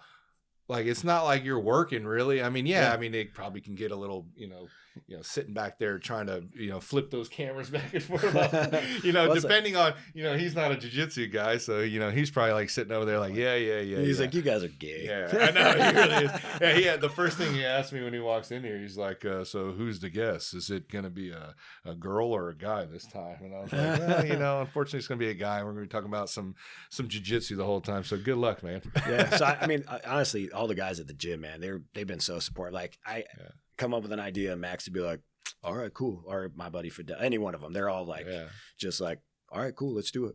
Or Brian is probably the coolest. He's like, yeah, that's cool, man. That's cool. He's just like so chill about it. But I met one of the guys too at a fight over there at the Cable Dahmer Arena. That Baker guy, what's his first name? Oh, Baker, yeah, he's dope. Yeah. Baker. So like I met him. Which I've competed against, you know, some of the guys that go to your gym at some of the tournaments that I've been to. So I've seen him, and I know he knows John, and I got to talk to him. We had box seats. The guy I work for, Frank, he knows him as well because we use their tow truck companies at our job to move a lot of our equipment. And ended up talking to him. Real cool guy, man. You know, he was like, yeah, man, come by. You know, we got open mats, I think, on Saturday. I think that's what they have. And but yeah, man. So I've met some of the guys up there, man. They're really, really cool guys, man. Yeah, I love it, man. Yeah. I love it. It's definitely a second home. I need to get up there. That's what I need to do. It's funny. I train at all these gyms, and that one's literally down the street. I didn't even go up well, there. that's how I used to come cross train all the time over here at Helion. And then ever since that whole split up, I just haven't been over there. You know what I mean? Like, but I need to get back over there because I felt like my it was helping my gi game for sure because he was so like focused on it. Oh, dude, we got this guy named Fabiano over there, man. Yeah, really legit, dude. Like, really legit, yeah. Literally imported this dude from Brazil. Like, dude, and he's a cool Brazilian, not like one of those fucking cringy, you know, like super strict, you know, like like I don't know, like kind of weird. Yeah. But no, he's a cool dude, man, and he does a lot of stand up, man, a lot of judo stuff. Really, we've been learning, a lot of judo stuff. He's got a pretty extensive MMA background. Like, I mean, he's teaching Muay Thai lessons now. He just started those like a couple weeks back. Oh wow! So he's got some MMA background too. Oh, legit, dude, legit, man. And he's like he probably almost a damn coral belt. I mean, he's been a black belt for like 30 years. It's crazy. Shit. Yeah. And he's there all the time. Yeah, he's there. He's the coach there. Yeah. Nice. Yeah, I didn't know that. Yeah, or professor, whatever they call it. I always say coach. I was saying coach. I'll fuck around and call fucking people professor, but so. Yeah. But like, I don't know. I was like, whatever, call you whatever. But yeah, no, he's a cool dude, man, and he's a really good coach, man. Because I love those guys who teach and they can just break down, like literally, not even like 1, 2, 3, like 1, 1.1, 1.2, 1.3. It's like every single maneuver. Dude, that's how I am. I was like, I just need you to dumb it down. Oh, I love it. Simplify the shit out of it for me, and then you could teach me the complexity to it later. But like, I just need you to dumb it down for me, please. That's how I am. I was like, I try to watch some of Danaher's shit. I'm like, put me to fucking sleep. You could be. I know you're amazing and you're a great coach and shit. But, I'm going to sleep. No, I get it. Oh, dude, even sometimes when I watch jiu-jitsu, I'm like, it's hard to watch sometimes. Yeah. You know what I mean? Like, you kind of got to like be in it, or that's what I like, that they're bringing more entertainment to it. You know what I mean? Because like, unless you do jiu-jitsu, it's kind of hard to watch, you know? And even sometimes when I watch it, I get super fucking bored. You know, I have to say, I know there's a lot of conflict with the whole UFC, BJJ, exclusive contract stuff, but I have to say, like, they've got some pretty fucking good matches they've been putting together, dude. man. When Tackett was in there, dude, he's a dog. Yeah, I love him. And then who's that other guy out of 10th Planet Vegas? Either way. Like, the one that Andy. Did he just lose though? Yeah. He did. I know you're talking about. Yeah, but he's always entertaining. Oh, very. And the scrappy. Yeah, I love that shit. And Cruz and Rodriguez are they're gonna go after it too. So here on the 21st, I think. I don't know, sometime soon. But Nicky Rod is going to be on it here in a couple weeks, sometime soon, sometime this month. Yeah, I think it's legit, man. I like it a lot. But it sucks that they're going to be like exclusive. Too exclusive. Yeah. It's going to. Are they not doing a CJA 3? I'm sure they will. Yeah, I'm sure. Or maybe I don't know, dude. I don't know, dude. Jiu-jitsu's been getting kind of weird out there, dude. All the allegations, all the beef, all the drama. It's a lot. It's a lot. You know, we trained a couple times. I've been down to Austin a couple times and trained, and that's a good time. Like going to B Team or whatever it's called now. Simple Man. Yeah. Like when it was still B Team, like both times I went down there. Oh, you've trained down there? Oh yeah, a couple times. And that's dope. It's a good time. Like everybody's super cool. Are they all down there, or do they have different classes for like their own private stuff? And or it's like you just walk in there and Nicky Rod's fucking like Nicky Rod was teaching a class. We rolled up and Nicky Rod was teaching a class. Really? Yeah. And like that's crazy. How big is he? He makes me look like a small dude. Really? How tall are you? 6'2". 6'2". And he just like I got pictures standing next to him, and he's a big dude, and he whooped my ass so bad. And then I thought it'd be a good idea to like talk a little shit to him, because all the guys were kind of sitting there. So I decided to talk a little shit, and then he convinced whooping my ass even more. You know what I mean? I'm like, I probably shouldn't have done that. But yeah, everybody's super cool. They'll roll with you. They got like a pro side, but like those guys will kind of come over and be like, if you ain't spazzy and like kind of, right, you hurt your buddy. Yeah. They wouldn't have invited me because spaz is one of my number one tools. And then I'll never stop being spazzy. I don't give a fuck. And then went to like the 10th Planet Austin, which was really cool. It was just huge open mats. Yeah. So it was a good time. We took like I went there for Valentine's Day with my wife. She's like, where do you want to go? And she kind of gave me a list of places. Oh yeah. I'm like, Austin sounds cool. Austin, I guess we'll do Austin. That sounds pretty nice. Or Austin. I was like, I've never been to Austin. Yeah. Yeah. So then she's like, and then she planned it, she's like, oh, you want to go there for jiu-jitsu? I'm like, yes. Oh, I'm going to Hawaii here in a couple of like 3 weeks. Oh, you best believe I'm looking for a gym down there. Oh. Because last time I went to California and my dumbass went into vacation mode and just got lazy. And I literally called a gym and I was like, hey, just wondering if I could drop in, blah, blah, blah. I always try to check just in case. I don't know how other places are, if they're fucking weird or, So I just called this gym that I seen that was not too far. But then I'm like, okay, I'm going to go, blah, blah, blah. And then just never went. So I told myself this time I have to. Have to bring your gear. Like I'm going to at least a rash guard. At least, you know? I'm going to Ireland in September, and like my wife's already Chastity's already planned out. Like this is what we're going to do. There's a gym right here, or there's a gym right here. So she's already mapped out like where the gyms are at, so I can train when we're going. But that's dope. So pretty much anytime I go out of town, I'm just like I'm gonna go drop in here, drop in there, you know, because I just like seeing what other people's styles are. The coaching, and sometimes it's just as simple as like. It's the same move you learned 100 times from your coach, right? But it's just like their tone or just how they explained it is just a little bit different and be like, I'm such a dumbass. And sometimes it just clicks. Yeah. Someone will get it to click somehow that day, or maybe that individual, or I don't know what it is, but sometimes it's just like, why couldn't I get that to work before? And it's just, it did. Yeah. It's cool. Like I'll come back and like Brian or Zach and be like, what'd you learn? You know, she's like, what'd you, I'm like, oh, you know, because they encourage it. Oh, so, for sure. Dude. So you know, it's a healthy spot when they're like encouraging. Yeah, you know? if your gym's not allowing you to train at other gyms, that's kind of a problem. You know, like I think that's kind of odd. I'm all for like people who have the utmost loyalty to their gym for sure. That's great. You know, but it's like when I ended up not going to 10th Planet anymore. Jeremy never once was like, oh, really, dude? Really? Like never once, bro. Like literally he told me, and he would still check in on me. I've only known him at the time for 6 months, you know? And like literally, I think it was like a year later, he was like, hey, checking in on you, buddy. Just making sure you're all right, you know? And blah, blah, blah. And I'm like, yeah, man, I'm sorry, dude. I'm just going to take some time off and, you know, yada, yada, yada, whatever excuse I had. But even when I went back and joined Helion and ended up meeting up with them, like rekindling, you know, friendship again, and like talking to those guys again, because I was back in that world. Yeah, never once were they like, oh, what the fuck, man, you know, like he told me, he's like, if you're doing jiu-jitsu, that's all that matters, man. That's all I want for you, you know. And him being like that, like literally spoke to me a lot, because it's like, damn, dude, you're a good person. You know what I mean? Like, you're not worried about the money. You're not worried about any of that. Like, you know, it'll come. So now what do? I tell everybody, like, of course I want them to come train at my gym too, but I'm like, hey, train wherever's closest to you. Yeah. Where do you live? Oh, do you live near Platte City? 10th Planet's right down the street. So funny thing. So before we got into jiu-jitsu, like we went to go check out 10th Planet. They weren't open yet. Right. So we, you know, I'm doing my research for my oldest and that kind of stuff. And we went up to, it's like, oh yeah, there's a 10th Planet here. We're like, sweet. So we went driving. When was this then? If they weren't open? Because they weren't open like they weren't open for the they weren't open yet, and like for the day or whatever. So I know they've been open for they just celebrated, I think their 10 or 11 year anniversary. And then Lone Wolf is like 20 years. Yeah. So we roll through there, and I was like, this ain't no damn gym. I thought it was just the dance studio, and I saw the not the Winning War, the Warrior Project or whatever they're part of. We Defy. The We Defy thing. I'm like, I don't know if this place is still open. I was like, I don't know. Cause you kind of drive around. I'm like, I don't know. This place ain't.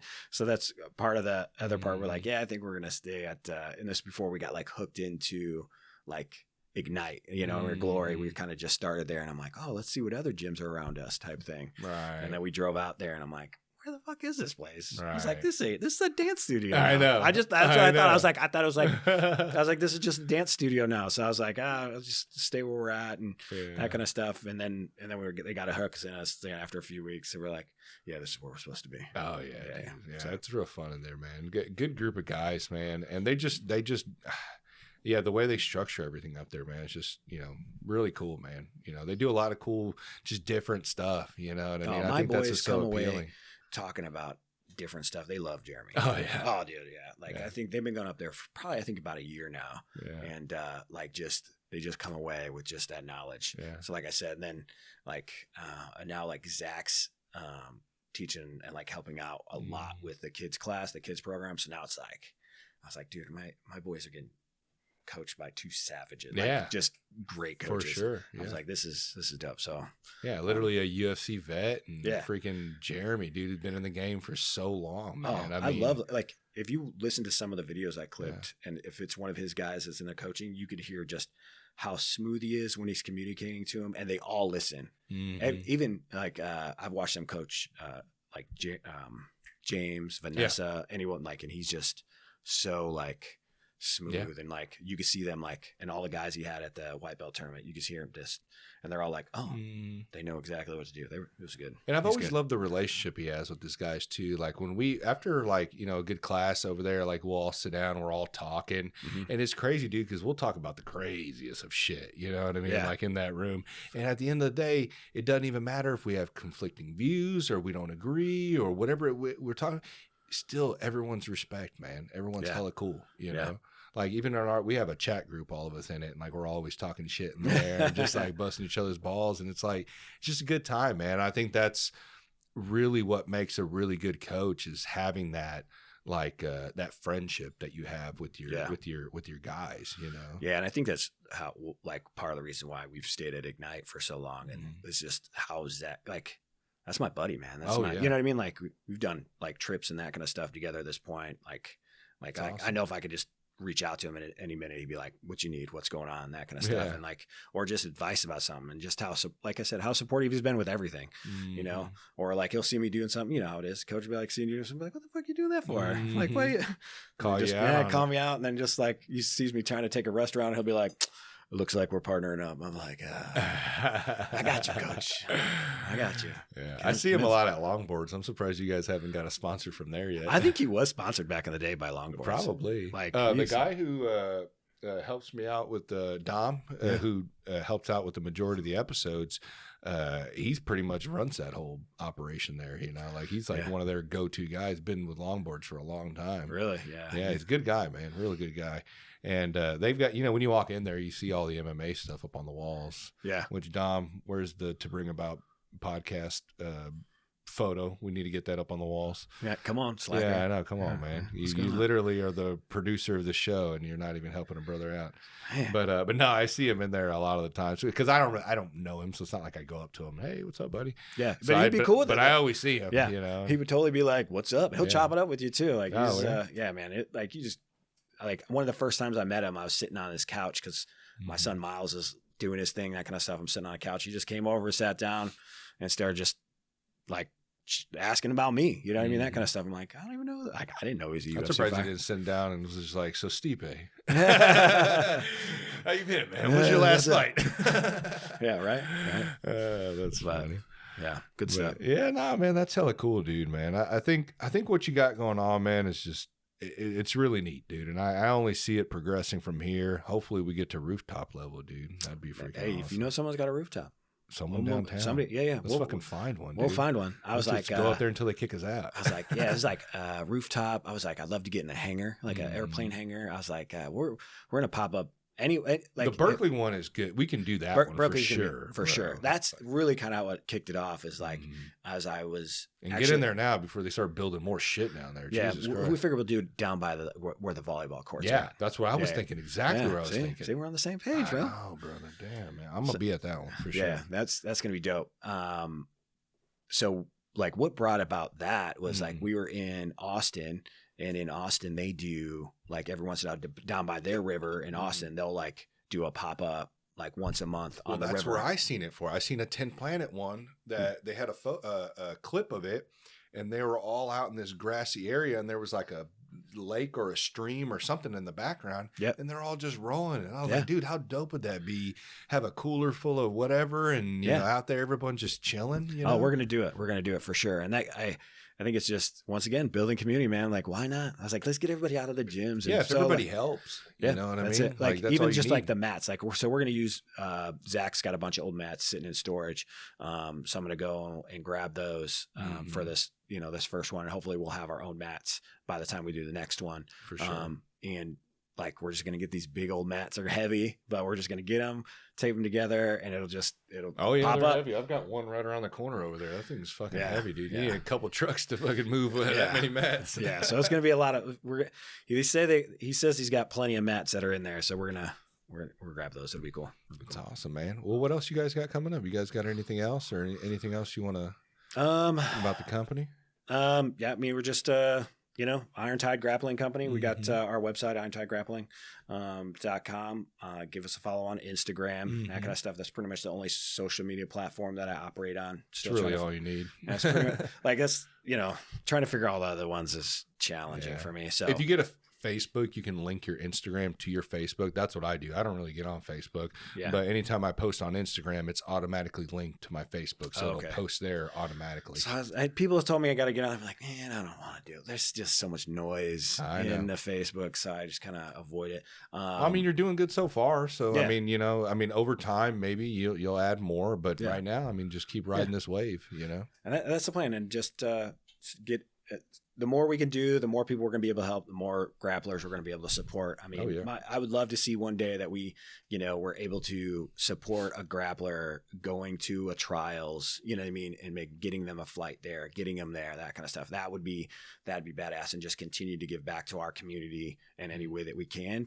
And get to do cool shit with our friends and our family, do cool shit, make cool shit, and, just have fun, because there's plenty of time to be super serious, and you'll have that time. But let's have a little fun in between. Right. We could still be competitive and still have fun, and getting as many people exposed to like the spotlight early, so that when they get to those big events, they'll be like, oh man, I've been under the spotlight, being live streamed since I was a white belt or a blue belt, So, and then just to be like, look back a few years from now and be like, we started this, so even like, I'll talk to people and be like, hey, I got to talk to the crew about this. Or I got to talk to this. I was like, granted, I'm the, it's my company, but all like every decision for the most part that we make, I go to the guy, like a bunch of guys, and be like, hey, what do you think of this? Right. What do you think of this?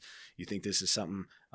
So I've never made like just a decision, be like, this is just what I'm doing. I'm like, hey, what do you like this shirt? Like, made the design. I'm like, hey, what do you guys think of this shirt? I was like, you think this is dope? Yeah, be real with me. Be real. I'm like, I got some guys who be like, man, some guys will be like, that's, But you need that. Yeah. You always need that. You need that. You need people to be honest with you, because, if you have a bunch of yes men around you, man, I mean, you're not going to go anywhere with that. So that's neat that you have that for sure. Yeah, so they're good. Like, I like dropped a shirt, and it was like the cut of it, and my buddy got ordered, and he's like, yeah, that didn't hit. I'm like, all right. Well, like the fit? Like the fit of it and that kind of stuff. Because I'm always trying to get like new vendors and that kind of stuff. And I'm like, that one didn't hit. Let's pull that shirt off. Let's put that back on, that kind of stuff. And there's like different styles. Like I kind of like these tighter fitting shirts for certain things, I kind of like stuff I can walk around with right now, or the gym, stuff like that. But like, I'm not going to wear this if I'm going to go out to like have a drinks or something at Westport or something like that. I mean, maybe,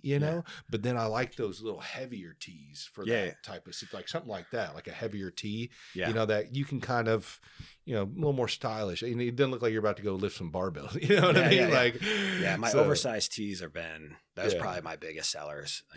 So it's kind of in right now too. Yeah, that's the thing. And like, the designs aren't kind of like all over the place. They're just kind of simple. And I was like, I look at it like, would a non-jujitsu person, non-grappler look at that and be like, that's a dope shirt. Like, I'd wear that. Like, and who knows, that might get them into jiu-jitsu. Right. You know what I mean? You're walking around with the Iron Tide Grappling shirt on at some point. That's going to make you want to push into. And also, too, and we may have already talked about this, but literally when you go down, like when you do these events, and I've been saying this forever, man, you have to expose yourself to the non-jiu-jitsu people. So many times I see that these gyms will kind of just stay in that inner circle of other jiu-jitsu. Well, they're already fucking doing jiu-jitsu. Let's reach the people that we keep saying, try a class.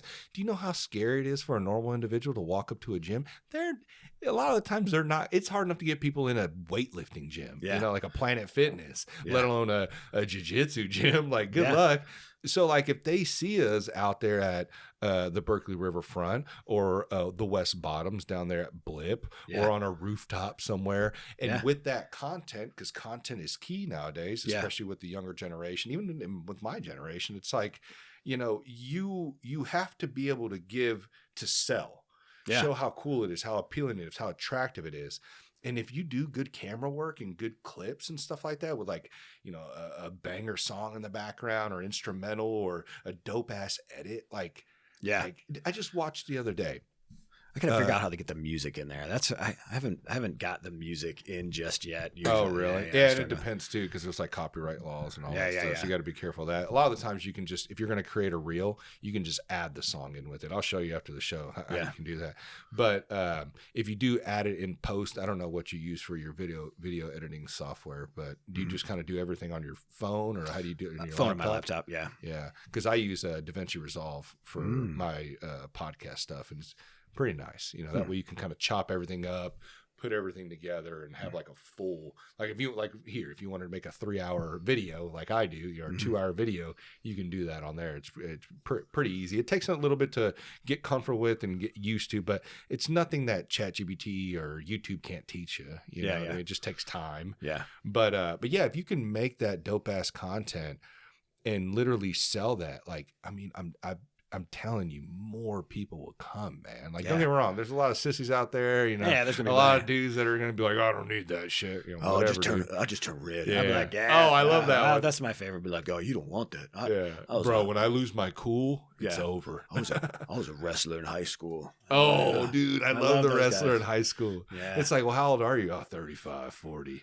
And it's like, well, have you done anything since No. I'm like, well, what the fuck does that even matter then? You know what I mean? Like, well, we're going to let you gas out. Yeah. Because cardio definitely is I was like, king, man.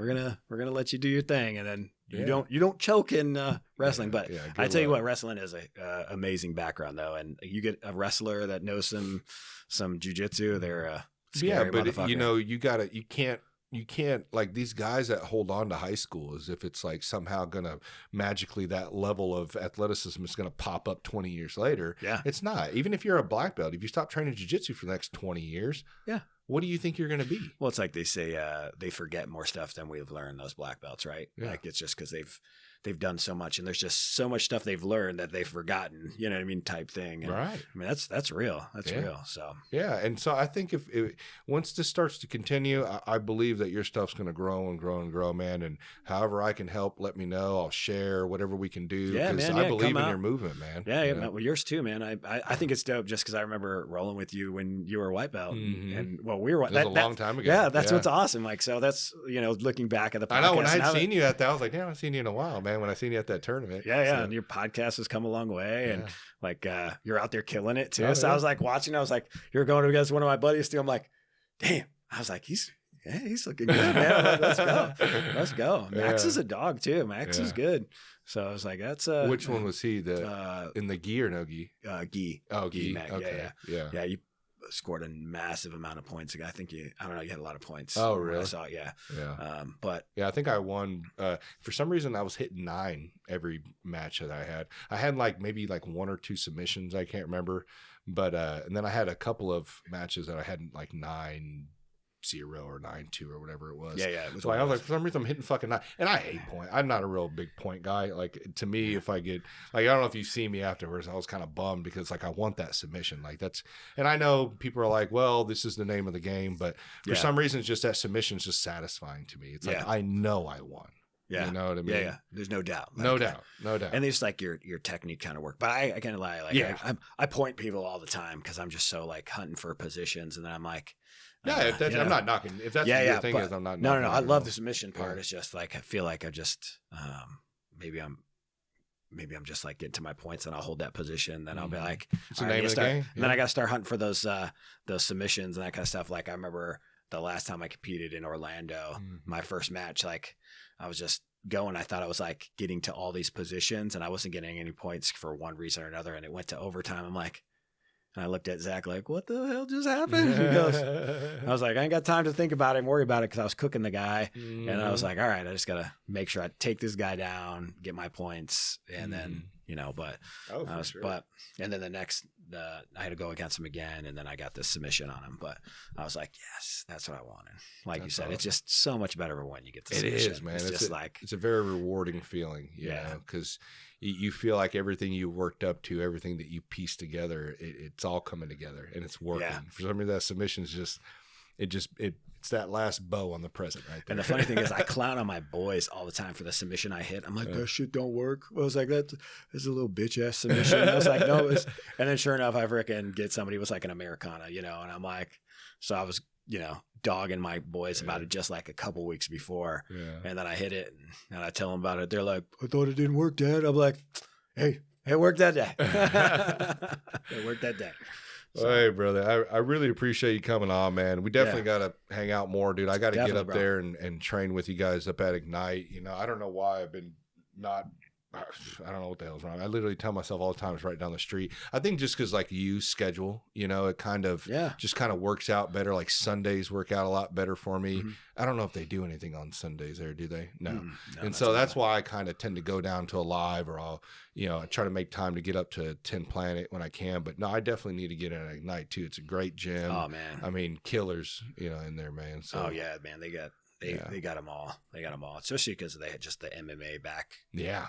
Side of it. There's just I'd love to get in there, get some rounds. Gosh. And dude, the other day I went up to Kingdom and tried out Kingdom. What's his name? Miles. Yeah. And so I got there and we started rolling. Rolled with a couple of guys there, a lot of young guys there, real young, like high school and early 20s. I can see that. And and so I think because of the MMA program, probably it's more attractive to the younger side. But super nice dude, super nice. Like and when I walked in, I was like, oh, he's kind of a smaller guy, And so, my mind's like, maybe I'll have a chance. Like, we rolled, and it didn't seem like he was putting much on me. You know what I mean? Like, we had a nice little back and forth, and nothing really came out of that. I'm sure he was just kind of feeling me out. I'm new or whatever. Yeah. But I could tell he wasn't going really, really that hard.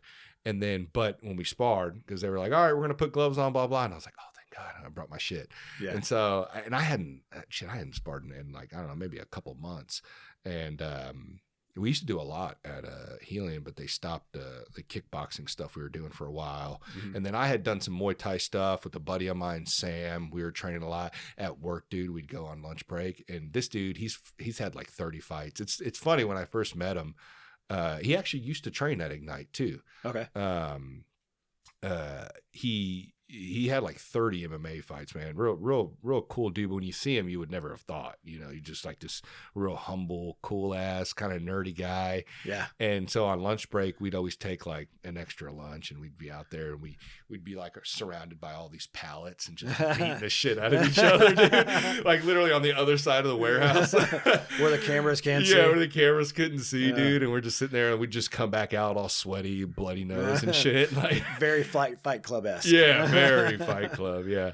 And but yeah, man, so I got in there and went with a couple of his guys, and he ended up coming over and telling, hey, so you want to go? And I was like, fuck yeah. I mean, how many chances do you get to fucking spar with the UFC guy, you know? So it's like, oh, fuck yeah, dude. And so we go, and I mean, dude, he wasn't even trying, bro. He fucking beat my ass, bro. I couldn't get him to, I couldn't even like reset at all. Like, he was just hitting me with fucking everything. I thought the dude had 8 fucking arms, man. Like, it was intense. It was insane, dude. Dude, I love it when Zach puts on the gloves. Like, you see it, like, there's days. I couldn't imagine how big he is. Fuck, dude, man. His hands are twice the size of mine. Yeah, he's fucking big. Like when you're rolling with him, he just grabs a hold of you, like, fuck, I'm gonna be here for a while. Even Miles, dude. I mean, he's a smaller dude, but he's fucking just strong as fucking can just, oh my God, dude. Yeah, there's like, Zach will put the gloves on. It's just, he puts them on a little differently when he's in a mode, Mm-hmm. He'll put them on, or like JW shows up. Oh, I love it when JW shows up to frickin' put some work in, because he's just like, looks like I'm sparring today. It's awesome. I'm like, oh, we're gonna hear some thuds and some yeah. It's there's no better feeling, man, dude. Just getting a nice fucking sparring session in with like a couple of your homies, man. Oh, dude, I don't spar. Yeah, I've never sparred. I don't spar. Like, I was like, I am too old to take those lumps to the head, and I'm so. No, I don't blame you. And I'd be like dropping my. I probably shouldn't be taking them either. Like, shit, I was like, I don't need any more CTE as it is, dude. I don't know what it is, man. I mean, yeah, I'm only 34. I mean, I'm kind of on that borderline of like, you're not young, but you're not old yet. You know, you're kind of in the weird, gray zone. But I don't know, dude. Something about it, man. I don't know what it is. Ever since I started doing it about, I don't know, a couple years ago.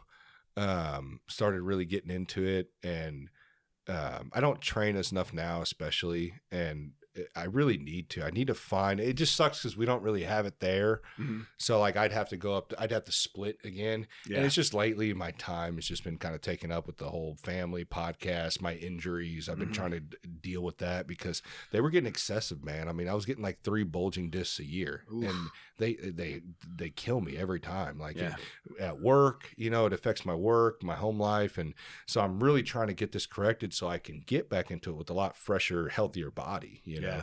But man, something about it, dude, just, you know, trading blows with one of your buddies. And, you know, it's all like nothing crazy, you know. So we're going 100. Well, sometimes it kicks up a little bit, but you know, it's normally like, you know, 30, 50% or whatever.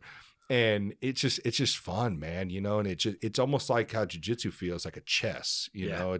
You see that you don't know what the fuck you're doing when you're in there with someone who does, man. And what you can learn off of that, and also I feel like it helps me in jiu-jitsu as well, because like if you're just hanging in one spot, you know, like in jiu-jitsu, thinking that this is something that you could do in the street or do, and you're not, you know, you need to be able to have that reality check. And that's why a lot of the times, like, our coach will do it. Jeremy's really good. That what I've seen is showing like, yeah, we're learning jiu-jitsu, but also know too that if you're in this position, you're gonna get fucking beat the fuck up if you stay here. You know? Oh yeah, Zach drops that all the time. Be like, we're doing jiu-jitsu, but in the street. I was like, good.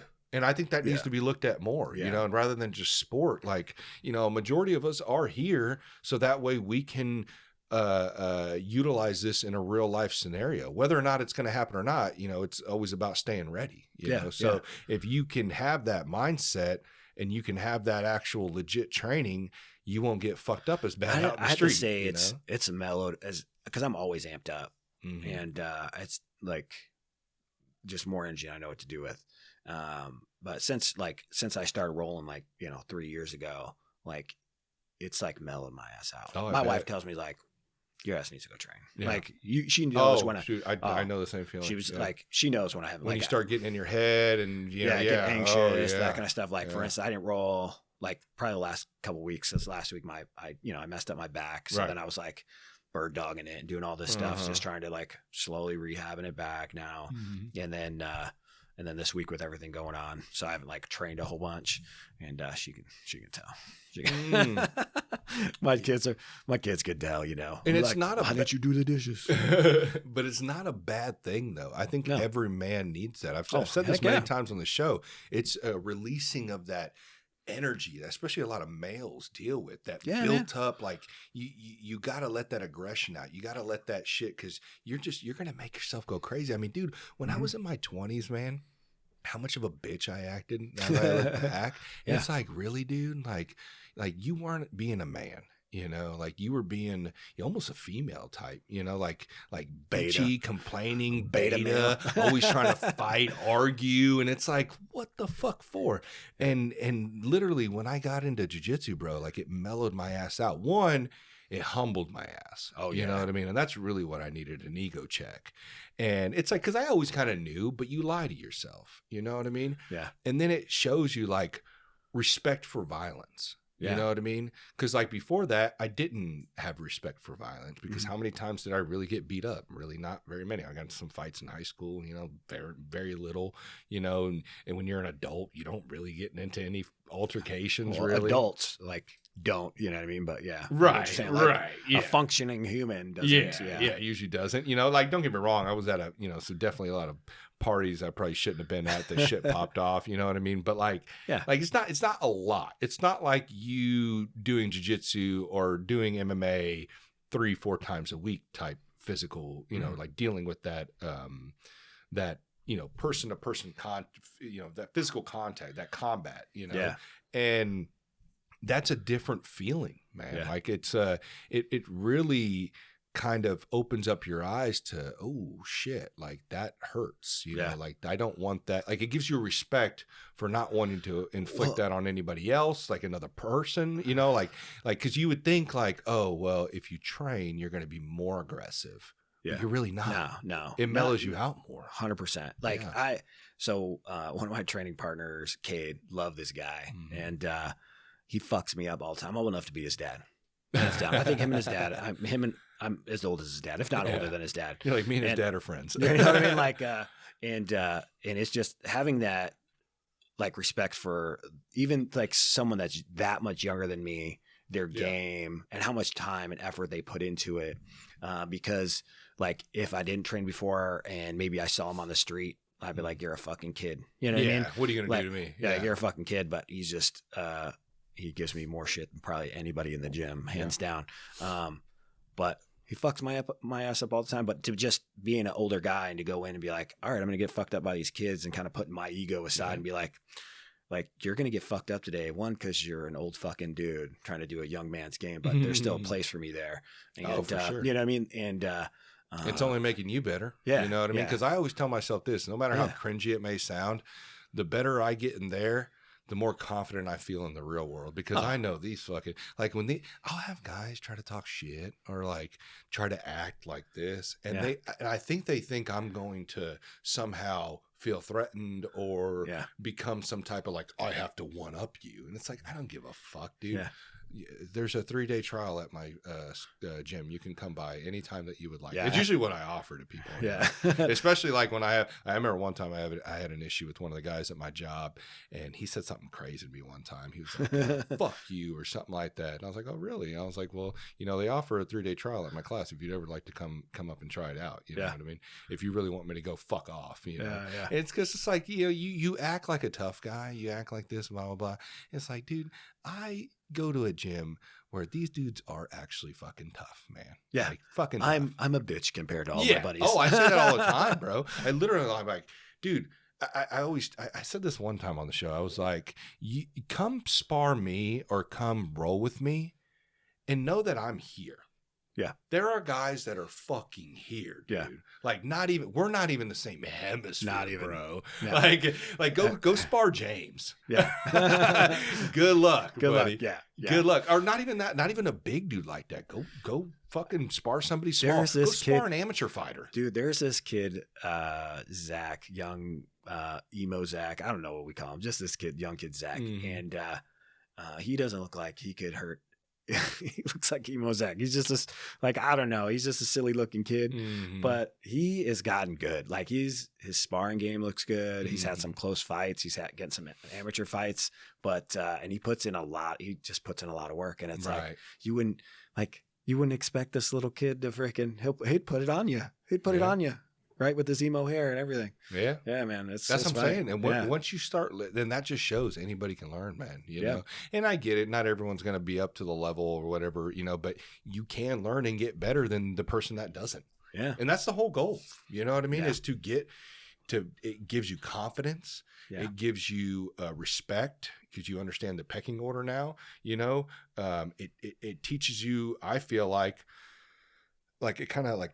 Teaches you a sense of peace, a sense of zen, a sense of getting away from all the noise. Even with kids, like, because my kids, like my boy, especially my son Steele, talks so much shit. Just in general, like he'll just want to talk shit to you because you're a Chiefs fan. Like he just like he's just one of those kids. He doesn't like the Chiefs just because he wants to argue, Right. So you're like, we're definitely putting him in a combat sport. Like that's just how he is. So like, but he's been in. Like him and my son Maverick have been into some scuffs at school, but you could tell like it's been controlled because they've been training, they've been striking, they've been like doing all these things. So like they got into something, they put a kid, they like one kid T-kicked, like they T-kicked a kid, because they were getting on him and they T-kicked him. And then another time, one of my boys like put somebody in a headlock and then like set him down on the ground, but it was all controlled, and like even hearing back from the teachers, like, oh, it's controlled. Like it just started escalating and then the kids started messing with them. They just de-escalated. That's you know what I mean? awesome. But they did get suspended, but I was like, unfortunately, but they didn't start the rules at schools are so stupid, man. Yeah. So it's, but I always tell my daughter all the time, I wish she would train. She will not ever since that day. Yeah. Like it's not for some people, you know what I mean? Yeah, her thing, she likes cheerleading and who knows? I always tell myself this too. It's like, and I'm thinking of putting my youngest in. I've been really thinking about it. She really wants to. She's really big into soccer, but I know she's always trying to scrap with me. But the cool thing is too, is that we play around down here in my gym. You know what I mean? Like I can show her some stuff. She can wrestle around with me. Dude, that's like the most, I think, primal thing you can do with your kids, man, is just roughhouse and wrestling, especially with dad. You know what I mean? Yeah. And imagine that it's controlled now. And because not only that, like the difference between like me playing with my kids when I was in my 20s and now I understand like weight distribution, like what's actually going too hard, you know, stuff like that. Cause you don't know if you don't train, you don't know how it feels, you know? Yeah. And I think that taught me a lot, man. Like really to like, especially to be gentle, you know, to understand like how it feels from experience it myself. And so yeah, dude, I wish schools would offer it more. I wish schools, like, you offer wrestling, why wouldn't you offer jiu-jitsu? Like, that's crazy. 100%. Open up a whole nother world for some kids that maybe wrestling's not their thing. Wrestling is fucking hard, man. Dude. Those guys that do it, mad fucking respect. Dude, you guys are tough as fuck. Yeah, it's exhausting. Yeah, like I tell people, it's like I do jiu-jitsu. I don't wrestle. I mean, I'll clown on like people that pull guard and all the time. Hey, you know I what I mean? Blame you. I don't blame you. I do all the time, right? But stop pulling guard. But at the same time, like I got my buddy Cade, I pulled guard the other day. We were in gi, and I like pulled guard, and he goes, "Man, I thought we weren't pulling guard." I was like, "Yeah, you're right. You're right.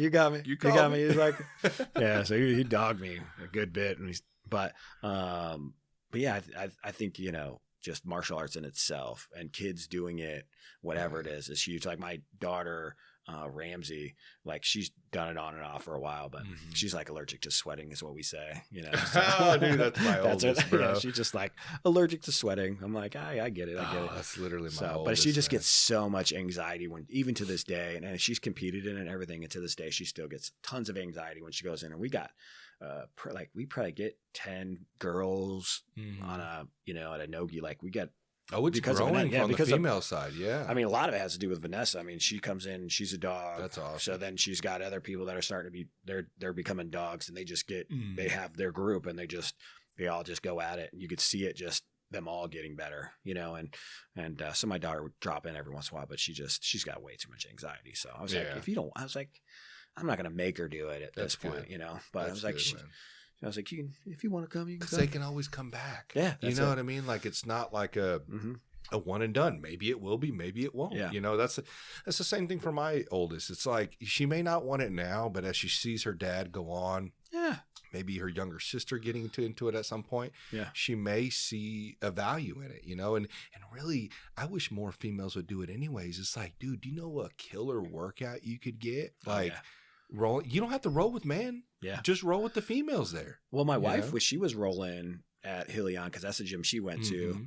But she was like, because Mary was there and they had some girls and that kind of stuff. So she's like, when they had the classes, I think.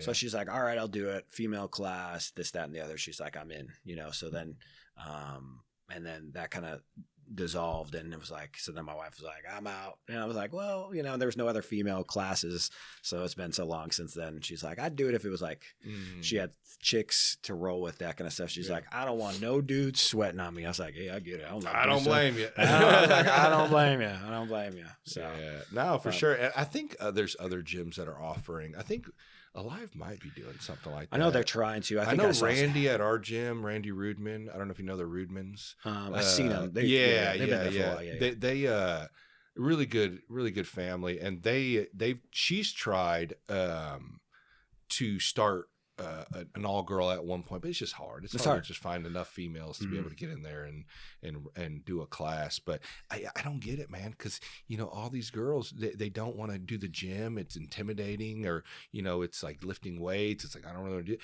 You know how much cardio you can get in a fucking jiu-jitsu class? Like, if you do, like, I mean, drilling, no, but if you wait to the end of class and you get at least 5 rolls in, solid rolls. 5 rolls, warm-ups. 5-minute rounds. Like, I know Alex, he teaches our gi class, and man, he spices things up all the time. So we'll do our warm-ups, and, you know, traditional warm-ups, which some people love them, don't love them, you know what I mean? But it gets you warmed up. I'm old, so I like just getting warmed up, you know? And then we'll go into like some positional stuff, whatever he's teaching. Then he'll just randomly be like, line up on the wall. Now we're doing like, we'll play a game, right? And it's just like, we're working on this move, just this for the next however long. I was like, this is great for my ADD, man. Because like now, then we go back into the instruction. Now I'm refocused because I'm exhausted. You know what I mean? Yeah. So like he spices it up quite a bit, and but it's just a great workout. Like I'm just like, oh my gosh. Yeah. But you feel good, man. It's almost like you're running like 5 miles, man. It feels great. Like that runner's high that people talk about. Yeah. You get the same thing after a good, 5-6 rounds at the end of the night. Well, we changed ours too. I think we do like 7-minute rounds now. Oh, that's good. Yeah. Every time. So I know they'll do that occasionally. One time they were doing 10-minute rounds. I was like, God damn, dude, you guys are wild. Seven's a good spot just because if you're competing, you're hitting overtime, you've kind of used to that pace, and then you're kind of gauging your energy level like as you're rolling. You're not just all gas the whole time. So it's pretty good. Yeah, and cardio's king, man. You got to build it up. That's one thing I try to work on the most is my cardio, because I've noticed, especially like in my weight bracket, I'm smaller on the height side because I'm only like 5'10", and but I'm like 215. So it's like when I go in there with some of those guys are big, man. Yeah. So usually a lot of the times what helps me the most is just wearing them down, the cardio, Do you ever drop down to like 205 or anything? 202? I'm getting there. With this new diet, I've been getting there, cutting out the carbs. The carbs really, man, is what's kind of fucking me up. I'm only 17% body fat. That's good. I thought I was 25. Really? Because I kind of have like a little bit of a gut. It's all right here. Yeah. I get it a lot in my gut, but really I just think my gut's inflamed. I think that's really what it is. And the continual cortisol spikes, they say, makes fat around the organs and stuff like that build up for some reason. Visceral fat or whatever. Yeah. And so like I'm dealing a lot with that. That's why I'm trying to reverse all this, because I've been doing jiu-jitsu at Helion for over 3 years now. We opened in 2023. I was literally at the first class that opened. Like I literally was like, I gotta go. Literally walked in, first class they had, signed up, never looked back. And it's been amazing since, man. But yeah, I can't keep gritting through it. I gotta take care of myself. So that's what I'm working on now. Yeah, I cut down to that's what I'm at. I'm like, I'll compete at like 205, 202. I walk around about 215. So I'll cut down to that. But my diet, for the most part, I'll have my moments and that kind of stuff where I'm eating like shit compared to what I normally eat. Right. But yeah, that whole food. Sweets is what gets me, man. I just found like over by my acupuncture, there's this there's this bakery that's over there. Yeah. That's like a French Asian bakery. Oh, really? Oh, dude, it's fire. I don't even know how to pronounce it, but it's a French Asian, and it's over in like Overland Park by Marathon, over in that area. Really? And dude, it's you stay on the Kansas side?